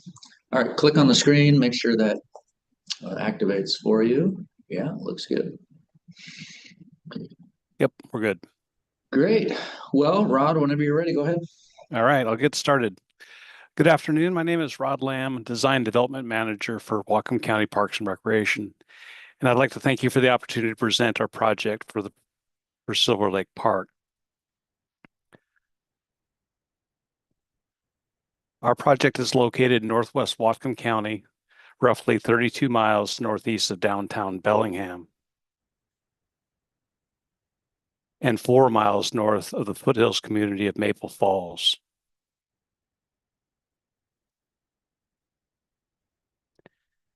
The project area is within the main core of Silver Lake Park, where the majority of park visitors congregate and where primary day use facilities are located.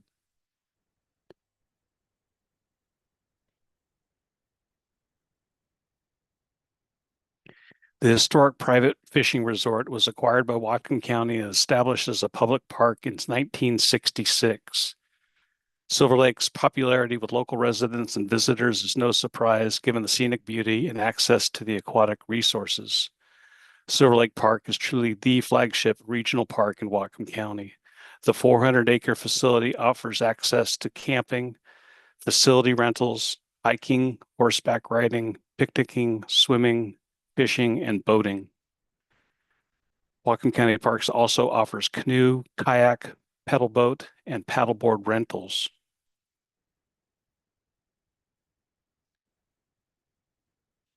The Lagoon Bridge and Path Improvement projects will improve a beloved water access facility at Silver Lake Park, serving local residents and visitors alike, and improve accessibility and non-motorized circulation connecting major park attractions to the park's lakeside cabins, campground, and restroom and hiking trails.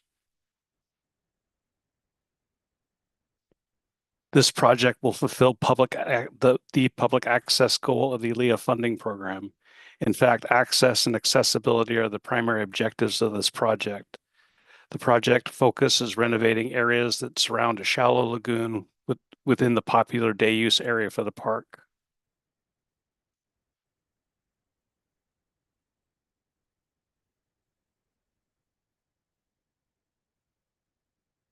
There are three main components that this project will address: creating an accessible route to and from the bridge in the day use area and lakeside cabins, replacing the aging bridge structure and accessible overwater connection between these two areas, and upgrading an existing lakeside hiking trail to meet accessibility standards.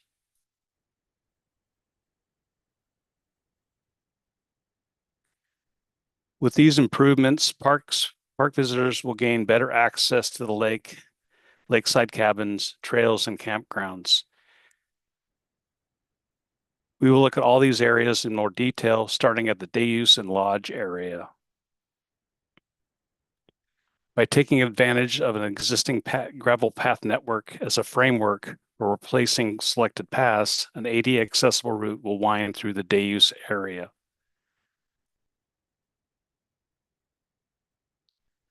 The existing gravel surface path does not provide a continuous accessible route to the lodge through the day use area to the bridge.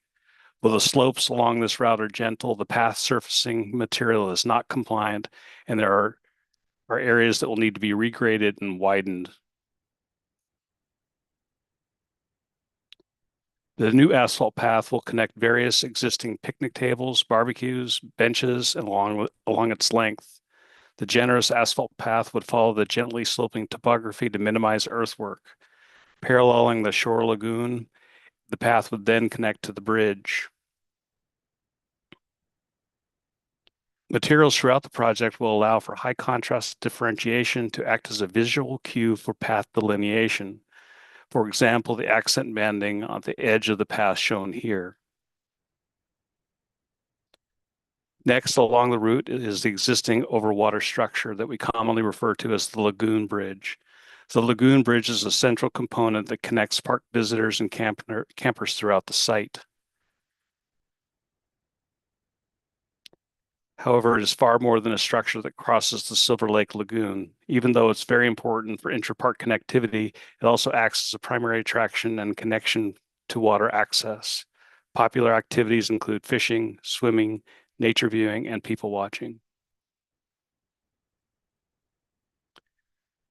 The bridge, however, is currently closed as there are damaged sections and unstable components that pose safety risks to park visitors and staff. A recent structural evaluation of the existing timber piles has determined that the underwater portions of the piles remain structurally sound. Therefore, the project will repurpose the structure's timber piles, not only reducing project costs, but also minimizes environmental impacts to the lake.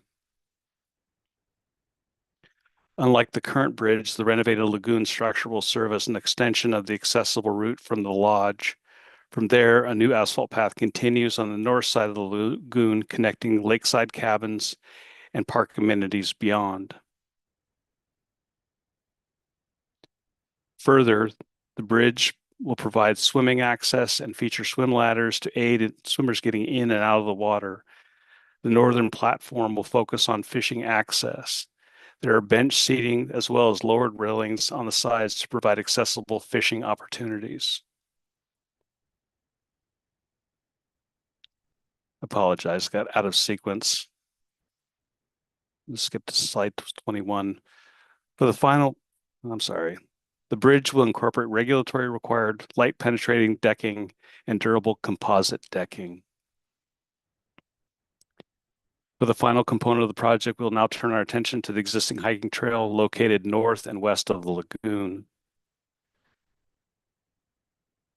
Because the lagoon bridge has been closed to the public for safety reasons, the hiking trail is currently the only non-motorized access around the lagoon connecting the day use area to the lakeside cabins. The trail, however, is not an accessible route as it has large root obstructions, experiences seasonal inundation, and has a non-ADA accessible footbridge in need of replacement due to its age. The trail will be rerouted landward away from the lake edge to eliminate the seasonal inundation. The trail grades will be designed to meet accessibility standards, and a 1/4-inch minus crust surfacing top course will facilitate access for wheeled mobility devices. This slide features a representative gravel surface trail and a steel truss bridge envisioned for the project. Consequently, the bridge showed on the slide spans Maple Creek, which is the outfall for Silver Lake. This project was completed by Whatcom County Parks in 2018. Cost data from that project was used in developing our cost estimate. However, the costs from 2018 were escalated to account for inflation.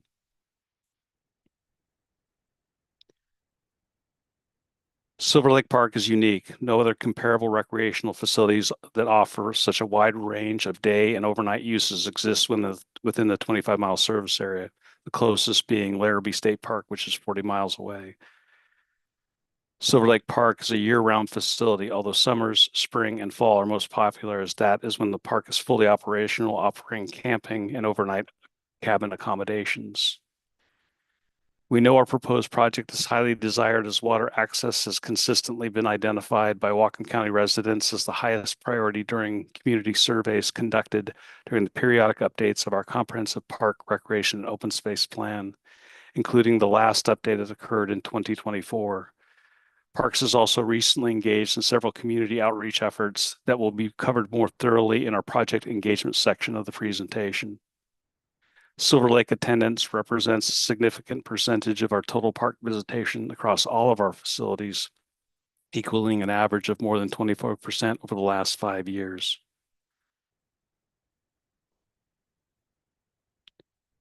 All the project components, trail improvements, day use, path upgrades, and the renovation of the Lagoon Bridge improve intra-park accessibility and reinforce access to aquatic activities.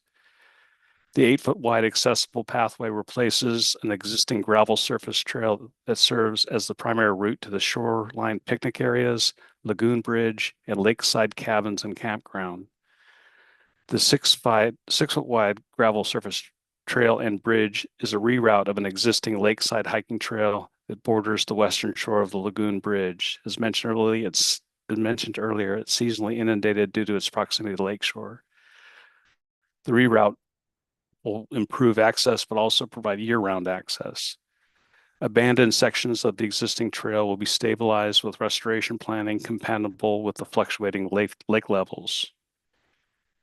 The renovation of the Lagoon Bridge will include removing the existing deck structure and rehabilitating the timber piles to accept a new deck structure. Our preliminary design includes 2 expanded deck areas to facilitate swimming access and fishing. The expansion areas will be supported by the installation of 10 new steel piles. The bridge deck will be primarily fiberglass in order to achieve light penetrating thresholds. The water access zones on the swim platform will incorporate composite decking for user comfort. The fishing platform will feature 32-inch safety rails to accommodate fishers who use mobility devices and bench seating for ambulatory fishers. The components of this project will increase the ability for all park users, regardless of ability to find their way through the park and access aquatic resources of Silver Lake. As mentioned at the beginning and throughout, the heart of this project is access. Through these revitalized amenities, Silver Lake Park's accessibility and usability increases and provides a welcoming point to access the water and the various portions of the park. High contrast design materials reinforce the intent for inclusion of all users of all abilities and are especially important for visually impaired users, enhancing their experience while visiting the park. The proposed path also provides access to existing day use facilities, allowing visitors to rest, picnic, observe wildlife, or simply people watch. Our project budget was developed using a variety of methods, including reviewing bid tabs of previous projects, manufacturer quotes, and traditional cost estimating resources such as RS means. Quantity takeoffs were generated using AutoCAD. The estimated costs for the proposed project are broken down on this slide and total $1,150,000, which includes a contingency.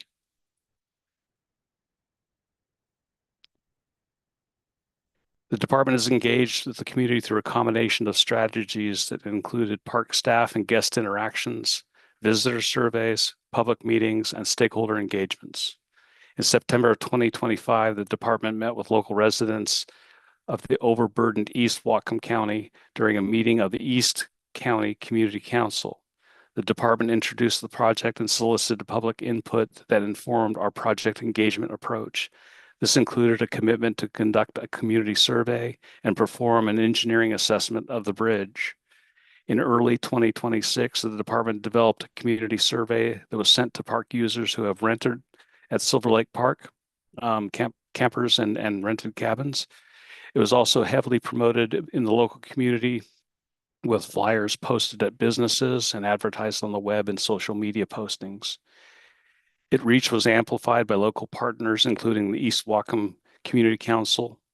Over 1,100 responses were received from that survey.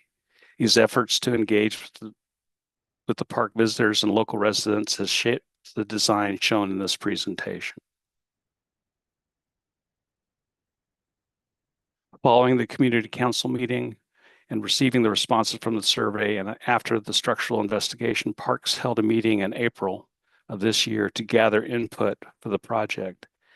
Given the age of the bridge and the increasingly frequent need for repairs to keep the facility open, this project has been identified as a need in the department's community-informed capital program for nearly a decade.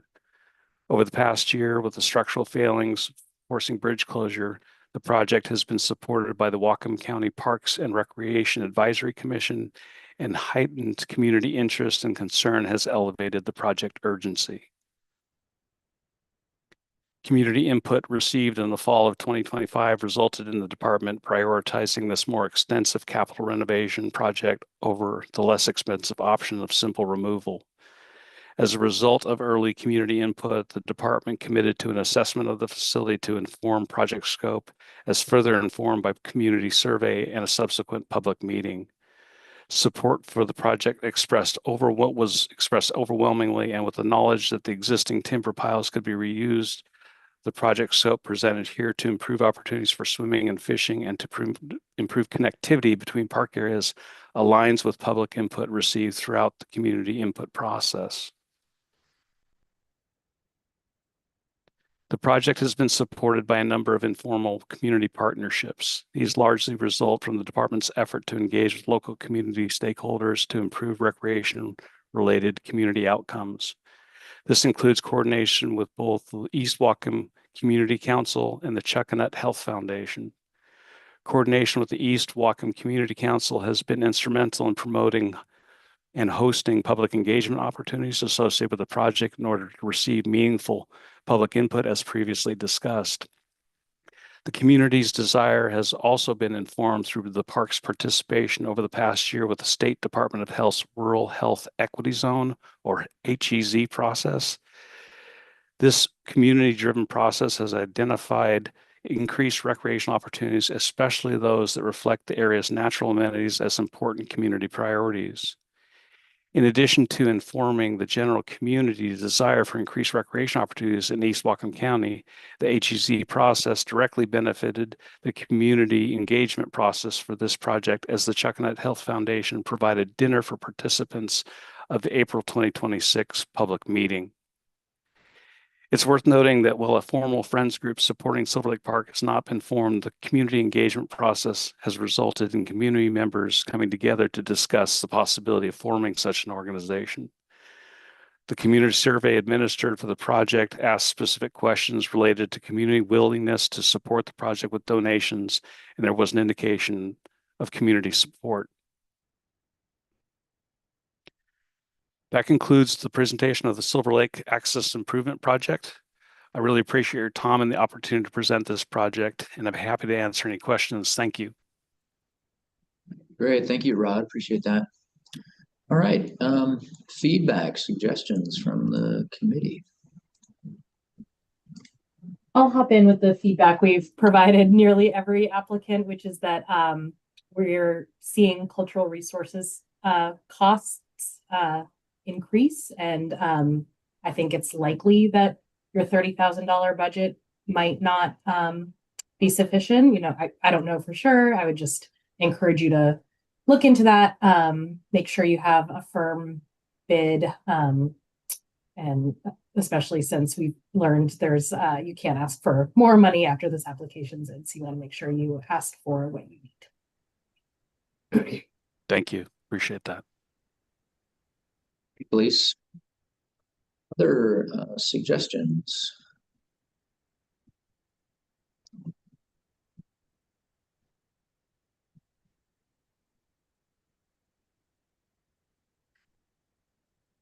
Rod, did you say this outer loop was already done? And there's a bridge in place? Or? There is a bridge. There's a picture of the existing bridge on that's a good question. What slide? Here we go, 20. That's it. No, sorry. There's before that. I should know my own presentation a little bit better, shouldn't I? Oh no, that's fine. I wasn't sure if this was in this scope or you had said it was already done and the bridge was.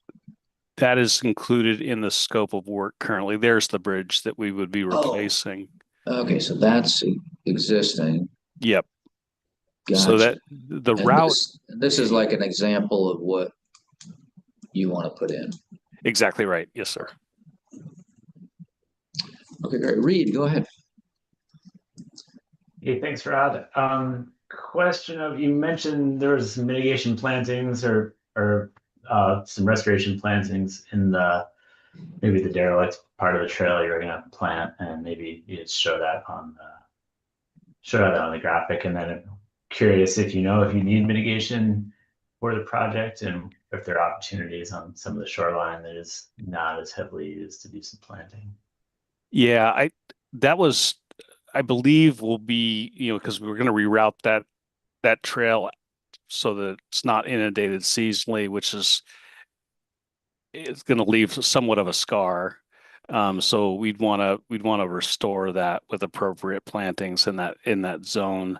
A detailed mitigation plan hasn't been developed yet, but we're not proposing any mitigation any other areas unless there would be associated with this particular project. And this area I'm thinking right now is this structure will require new bridge abutments or abutments on either side of the lagoon, and I think we would be doing some mitigation planting there.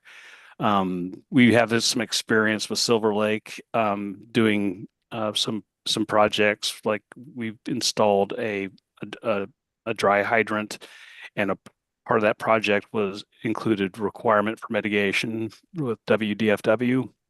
And at the time, what they were mostly interested in is removal of yellow flag iris rather than introduction of a particular species of plants. So I think we would be looking at probably some planting, but also some noxious weed removal. Great. Okay. I had another question. I don't remember what it was. So thanks. No problem. Thank Oh, you. I was tribes. Have you engaged with tribes at all on this project? Specifically we have on this effort, we have not. We have been meeting with the Nuksak tribe and the Lemming tribe periodically. And I'm trying to remember, Reed, if we met with Lena in April, and I'm trying to remember if we talked about this particular project. We usually go over all of our projects with them once a year, but I can't recall if this one came up or not, to be perfectly honest. It was not in April. We met with them in January. Sorry. Okay. No worries. Thank you. Yes. Thanks, Reed. Other thoughts, suggestions?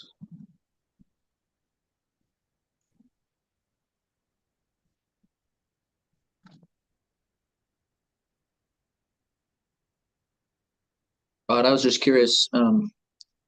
The swimming and fishing seem a little close to each other, and I don't know if that's an issue with conflict, or maybe like in the summer when people are swimming, people aren't really fishing, and so maybe the fishery is better in like shoulder and season winter. Yeah. Just It's a really good question. It was a question that we had for park staff, because it seems inherently there would be a conflict with that. And they said it's almost self-regulating. The popular times for fishing aren't quite warm enough yet for swimming, and then it gets so busy that fishermen aren't interested in fishing there. So they didn't really cite that as a conflict, although we did recognize there needs to be some kind of separation. Right now, both uses occur on the existing lagoon bridge, and there's not really a dedicated spot for them. It's more opportunistic. It's super popular with families with young children that are just starting fishing, because it's a safe place to have that experience. So we wanted to make sure that we preserve that use. That was also expressed during our public meeting. Gotcha. Okay, thanks. And the piles you're retaining that are still solid, did they give you an estimate, like how many years they got left? Just, once you're investing on the top, you want to make sure that They said that this is really pretty common in freshwater environments where the top is terrible, but the bottom is good. I don't have an estimate at my fingertips of what this would last, but you know what? I'm going to make sure that I include that in the final presentation. I think that's a really good point. We want to make sure that the money we're investing on the top is going to have some longevity to it. Yeah, exactly. Yeah.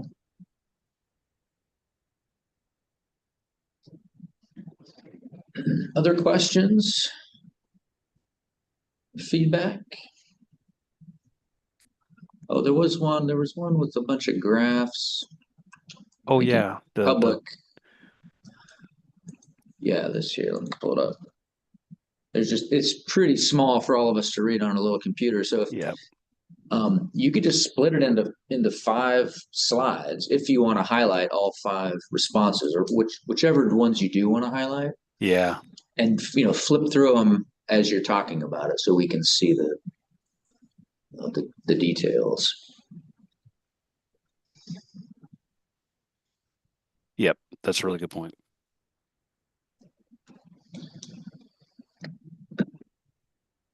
All right. Well, thank you, Rod. You'll get some written comments as well from the committee and from your grants manager. And then we'll see you again in August. That sounds great. Thank you for your time. I really appreciate it. Okay, no problem. Thanks. All right, take care. All right, headed down to City of Bellevue for our last presentation of the day. All right, I think I saw a couple of folks here from Bellevue. Betsy, hello. Hello, good afternoon, everyone.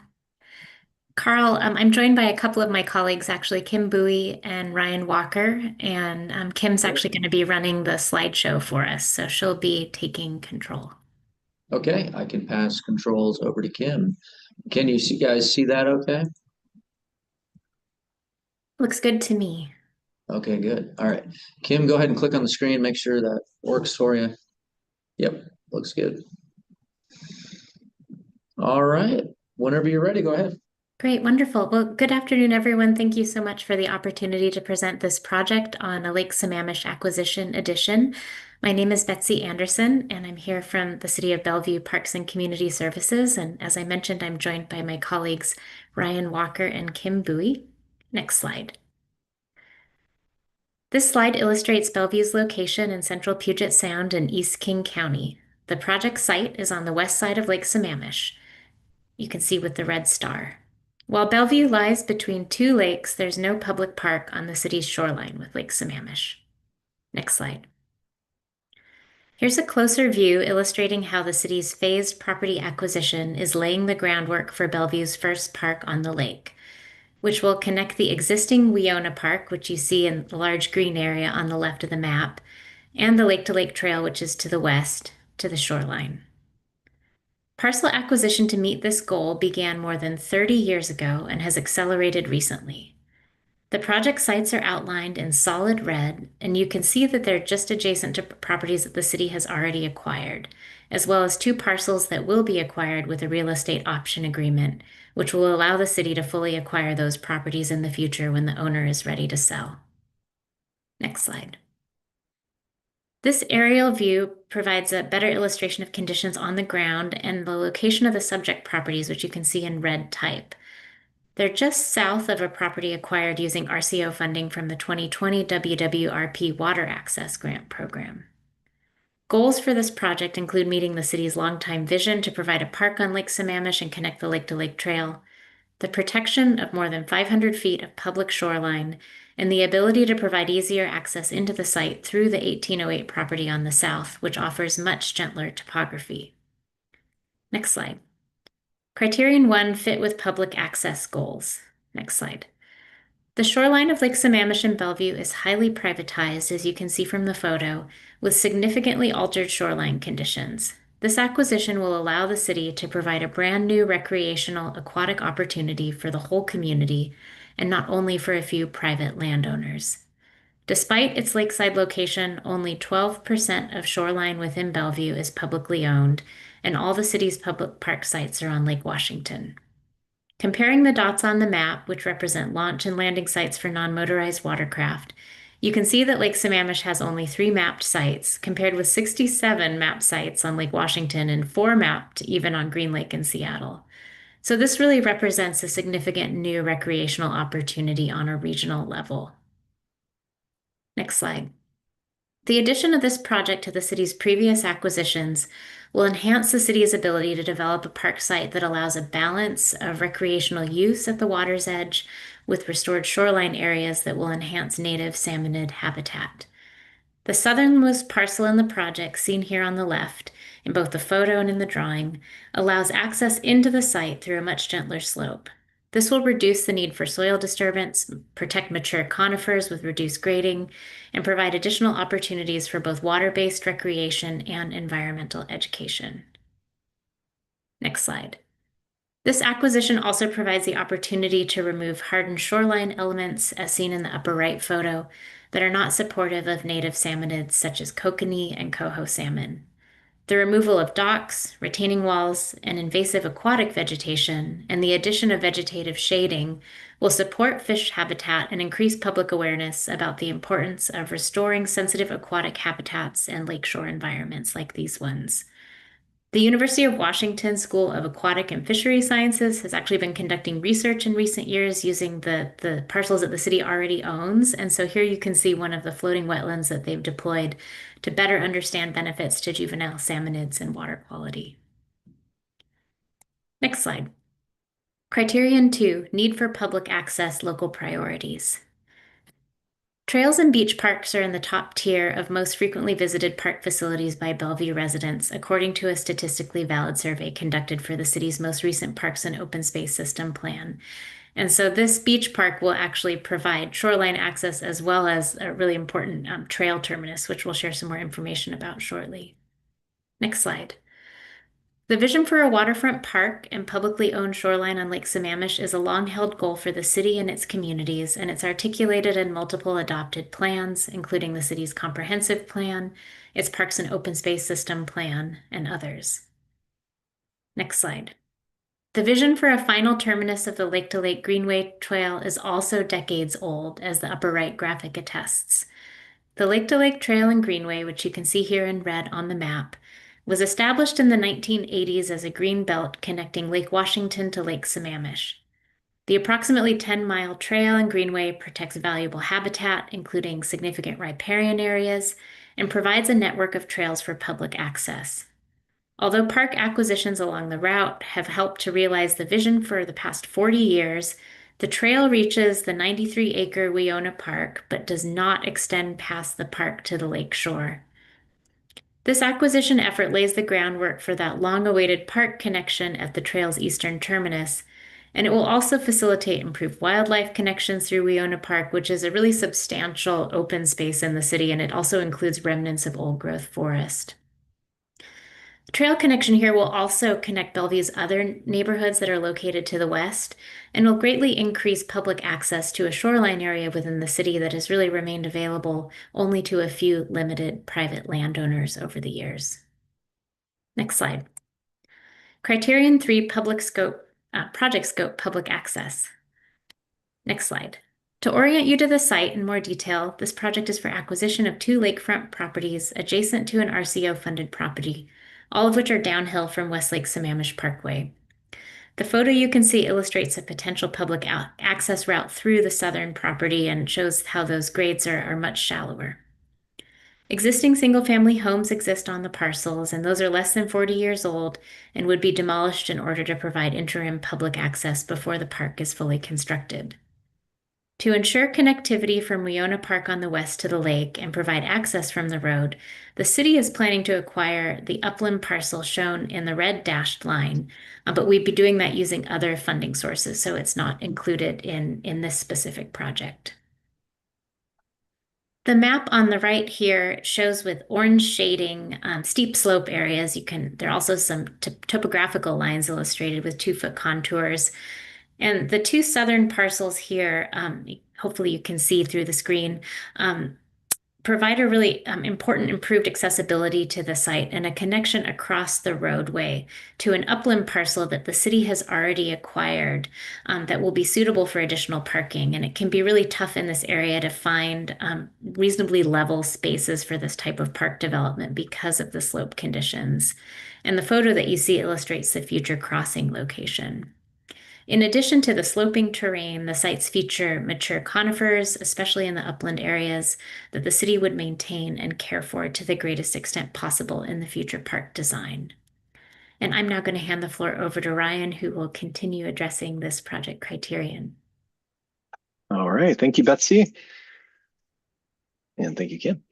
So as mentioned, the addition of 2 shoreline parcels to the city's future waterfront park will also greatly expand recreational opportunities and accessible circulation routes throughout the park site. So expected recreational opportunities include swimming, beach access, launch of non-motorized watercraft, trails, wildlife viewing and interpretation, and play areas. And this is really the first opportunity along Lake Sammamish and Bellevue to offer those amenities. Ultimately, this project makes possible an addition of almost 30% to the park footprint, increasing it to nearly 3.5 acres in total and adding an additional 125 feet of shoreline. Next slide. So the image on the right is AI generated and illustrates the expected future public access condition compared to today. And this is for example purposes only to give you a sense of the park in its totality. Next slide. In terms of access for non-motorized watercraft, you can see from the map on the left that current opportunities are grouped at the 5 public parks at the north and south ends of Lake Sammamish. Those are 2 Marymoor Regional Park and Lake Sammamish State Park. Regional usage patterns on the right strongly correlate and suggest that this site provides an important new recreational opportunity in the middle of Lake Sammamish. Next slide. Criteria 4 is urgency and viability. So quite honestly, the city does not expect the opportunity to purchase contiguous parcels from willing sellers to arrive again in the next 40 to 50 years.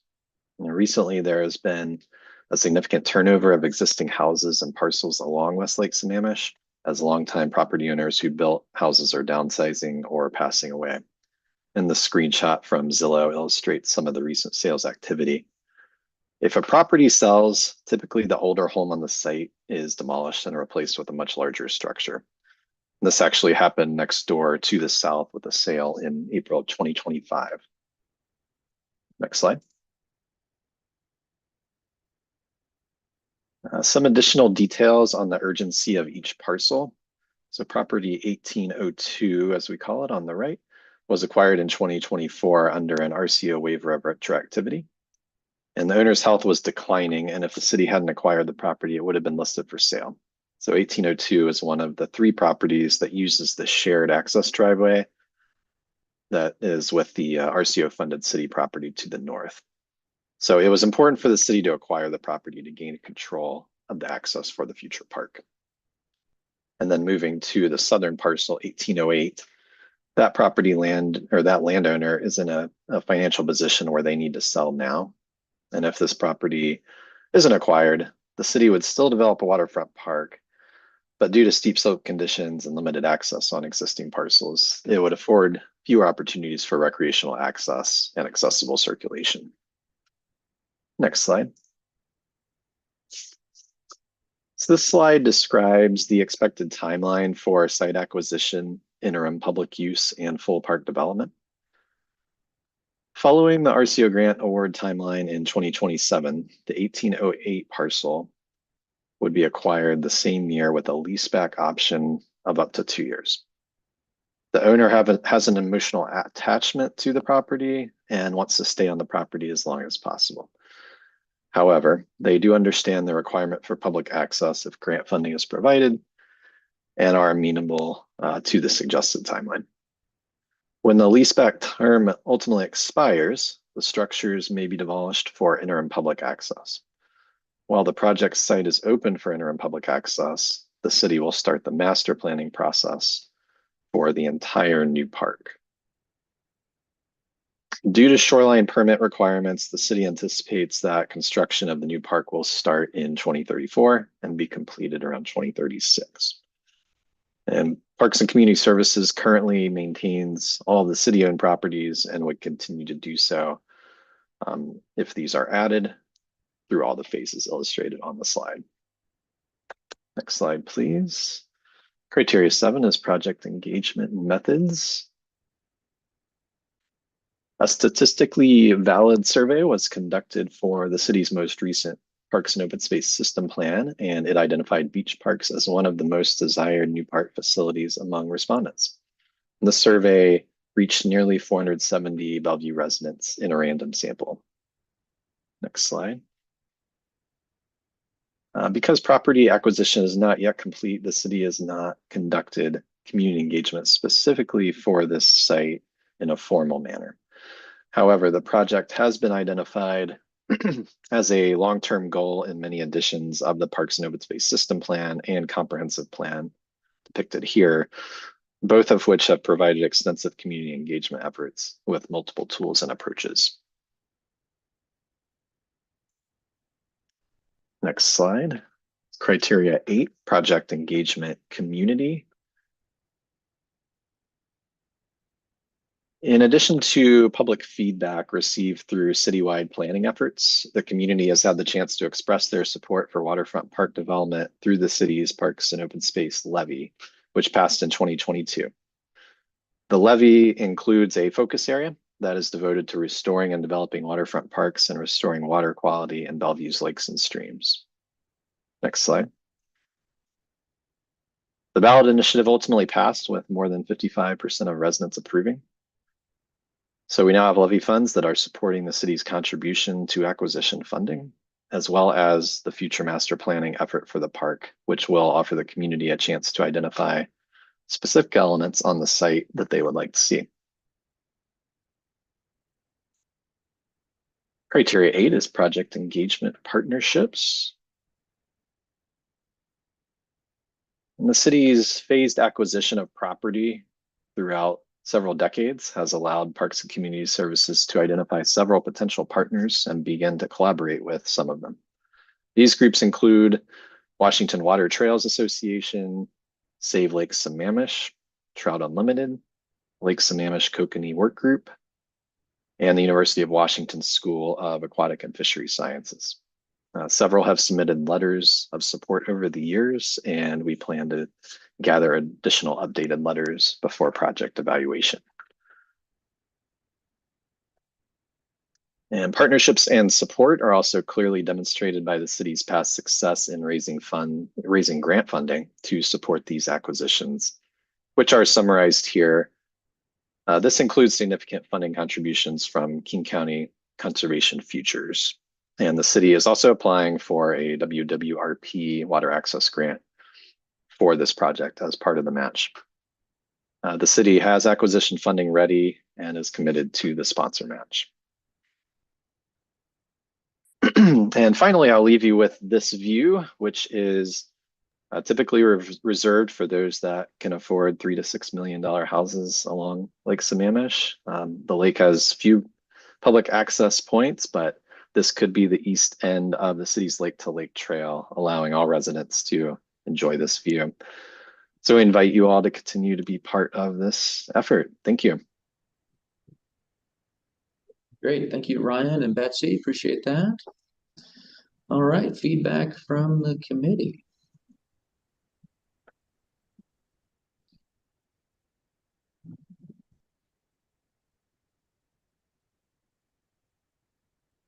Cindy, go ahead. We had this issue come up with another proposal. If you don't acquire this land quickly enough, could this motivated buyer sell to someone else before you can get it off the ground? Because I know we're kind of a slow process. The members here said there's something called a retro option you can take where you grab it and then maybe we pay you back, that kind of thing. So I'm not sure. What are you thinking about how fast you can move on this property?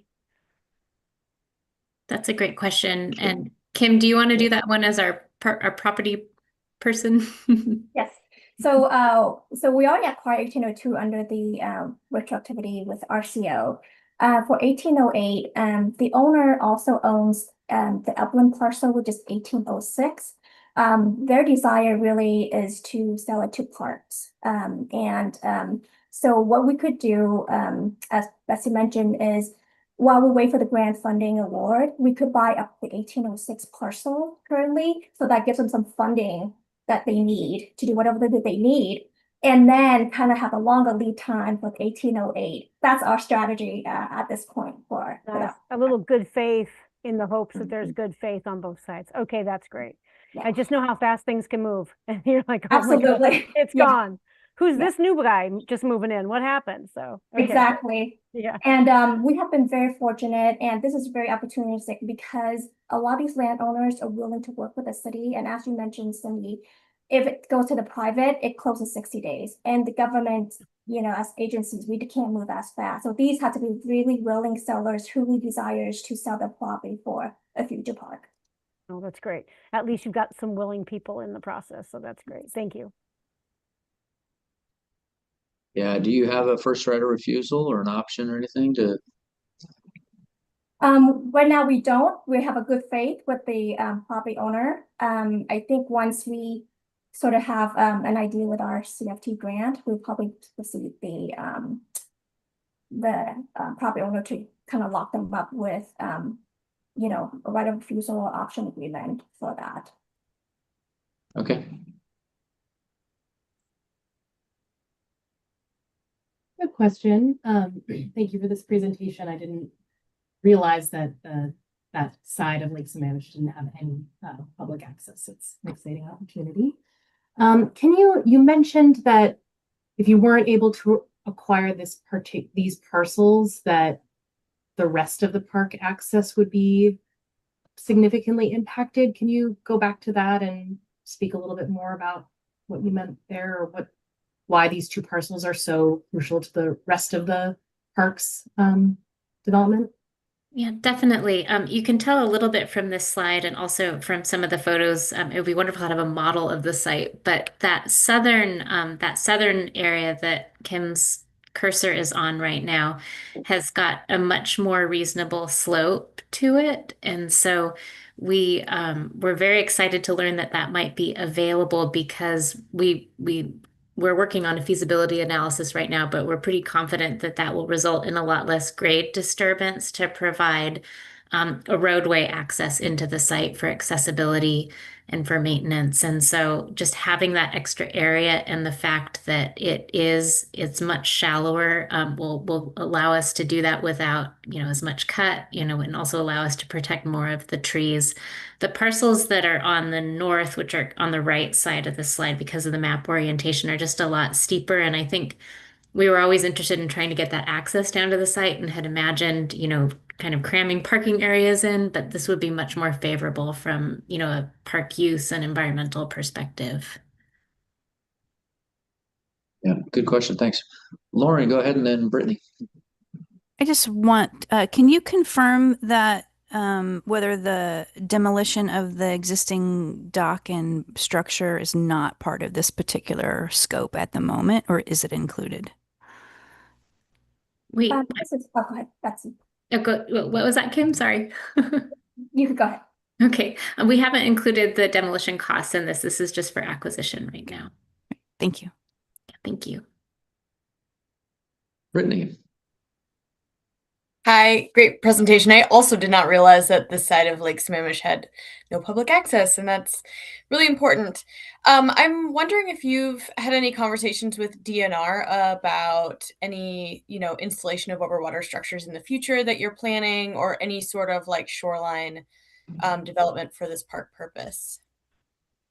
Yeah, it's a great question. We have had initial contacts with DNR just related to, this project and the fact that we're interested in applying for it. I think our assumption right now is, we would not be obviously having this many docks, and in general, our best practice has been, if we were to retain a dock, to try to follow the existing footprint. I think those conversations haven't, to my knowledge, we haven't refined, any planning related to those. But obviously the intent would be to provide, much more suitable habitat for salmonids as well. And so just be mindful of any shading structures that we have and try to avoid that.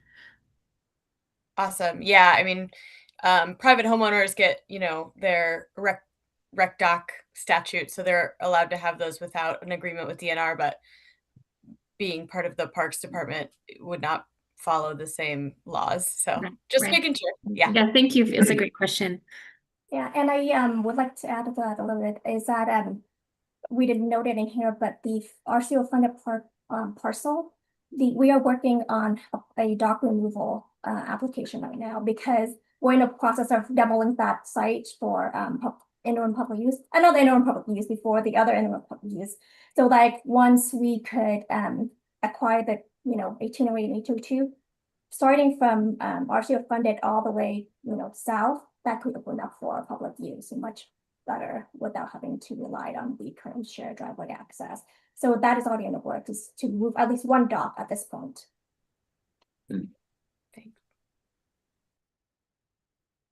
Great, thank you.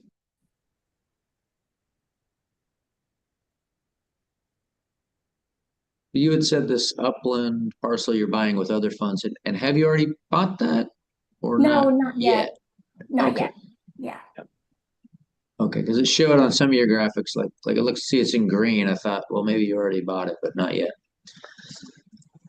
No, that's good feedback. We Yeah. have so many parcels with so many different statuses attached to them, and so we've been, trying to figure out graphically the best way to illustrate that. So we'll continue to refine that piece. That is helpful feedback. At the end of the day, we own everything except the two most southern properties, one of which is part of this application. So like Betsy said, we will continue to refine how we explain those iterations. Gotcha. And you have a similar arrangement with the seller in terms of, like, you don't have a signed option or anything yet, but you have sort of a verbal commitment to give you a chance to buy it. Correct.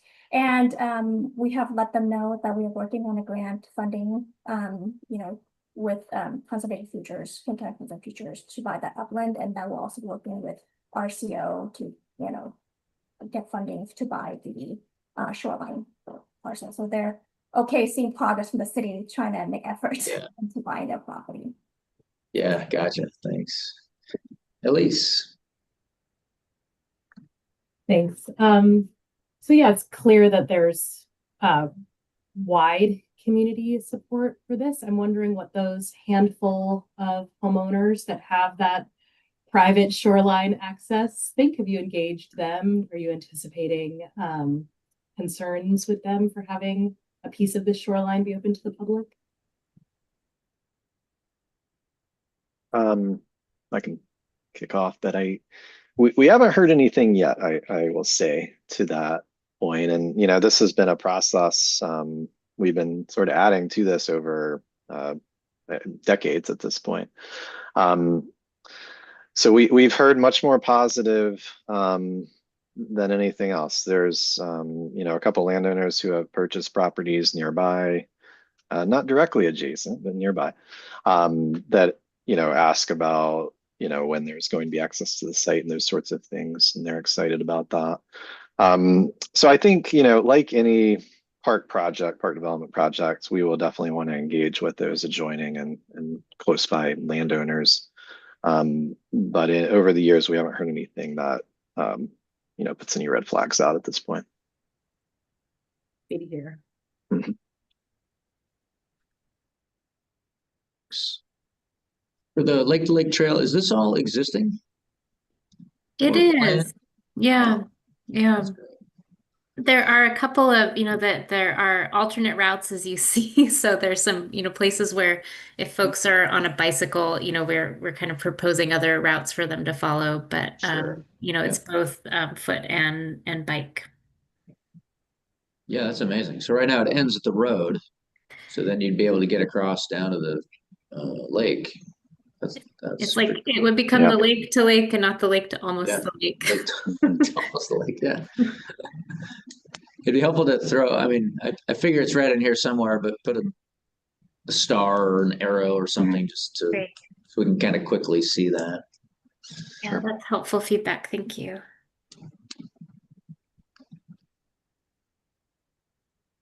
And then I think there may have been a few photos where I thought it would be helpful just to add the property lines. Okay. Yeah, great. Even if it's sort of approximate, just so most of them you do, but I think it was like a view from the lake looking at it or something. Yeah, just to, anyway. Yeah, I think I know which one that is. We were trying to show the topography with a kind of a Google Earth view, so we can add those in so those are a little bit more clear. All right, any other thoughts from the committee?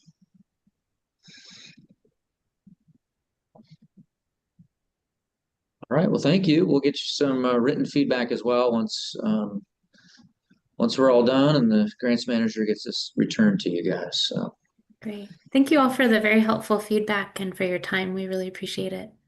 yeah, for sure. Thanks, you guys. Thank you. All right, that brings us to the end of the day. If committee members and staff want to hang out for just a few more minutes, we will. We can have a little wrap up, but that brings us to the end of day 2, 2026, Aquatic Lands Enhancement Account technical review meetings. We super appreciate all of our advisory committee members being here, helping our applicants make their proposals a little better.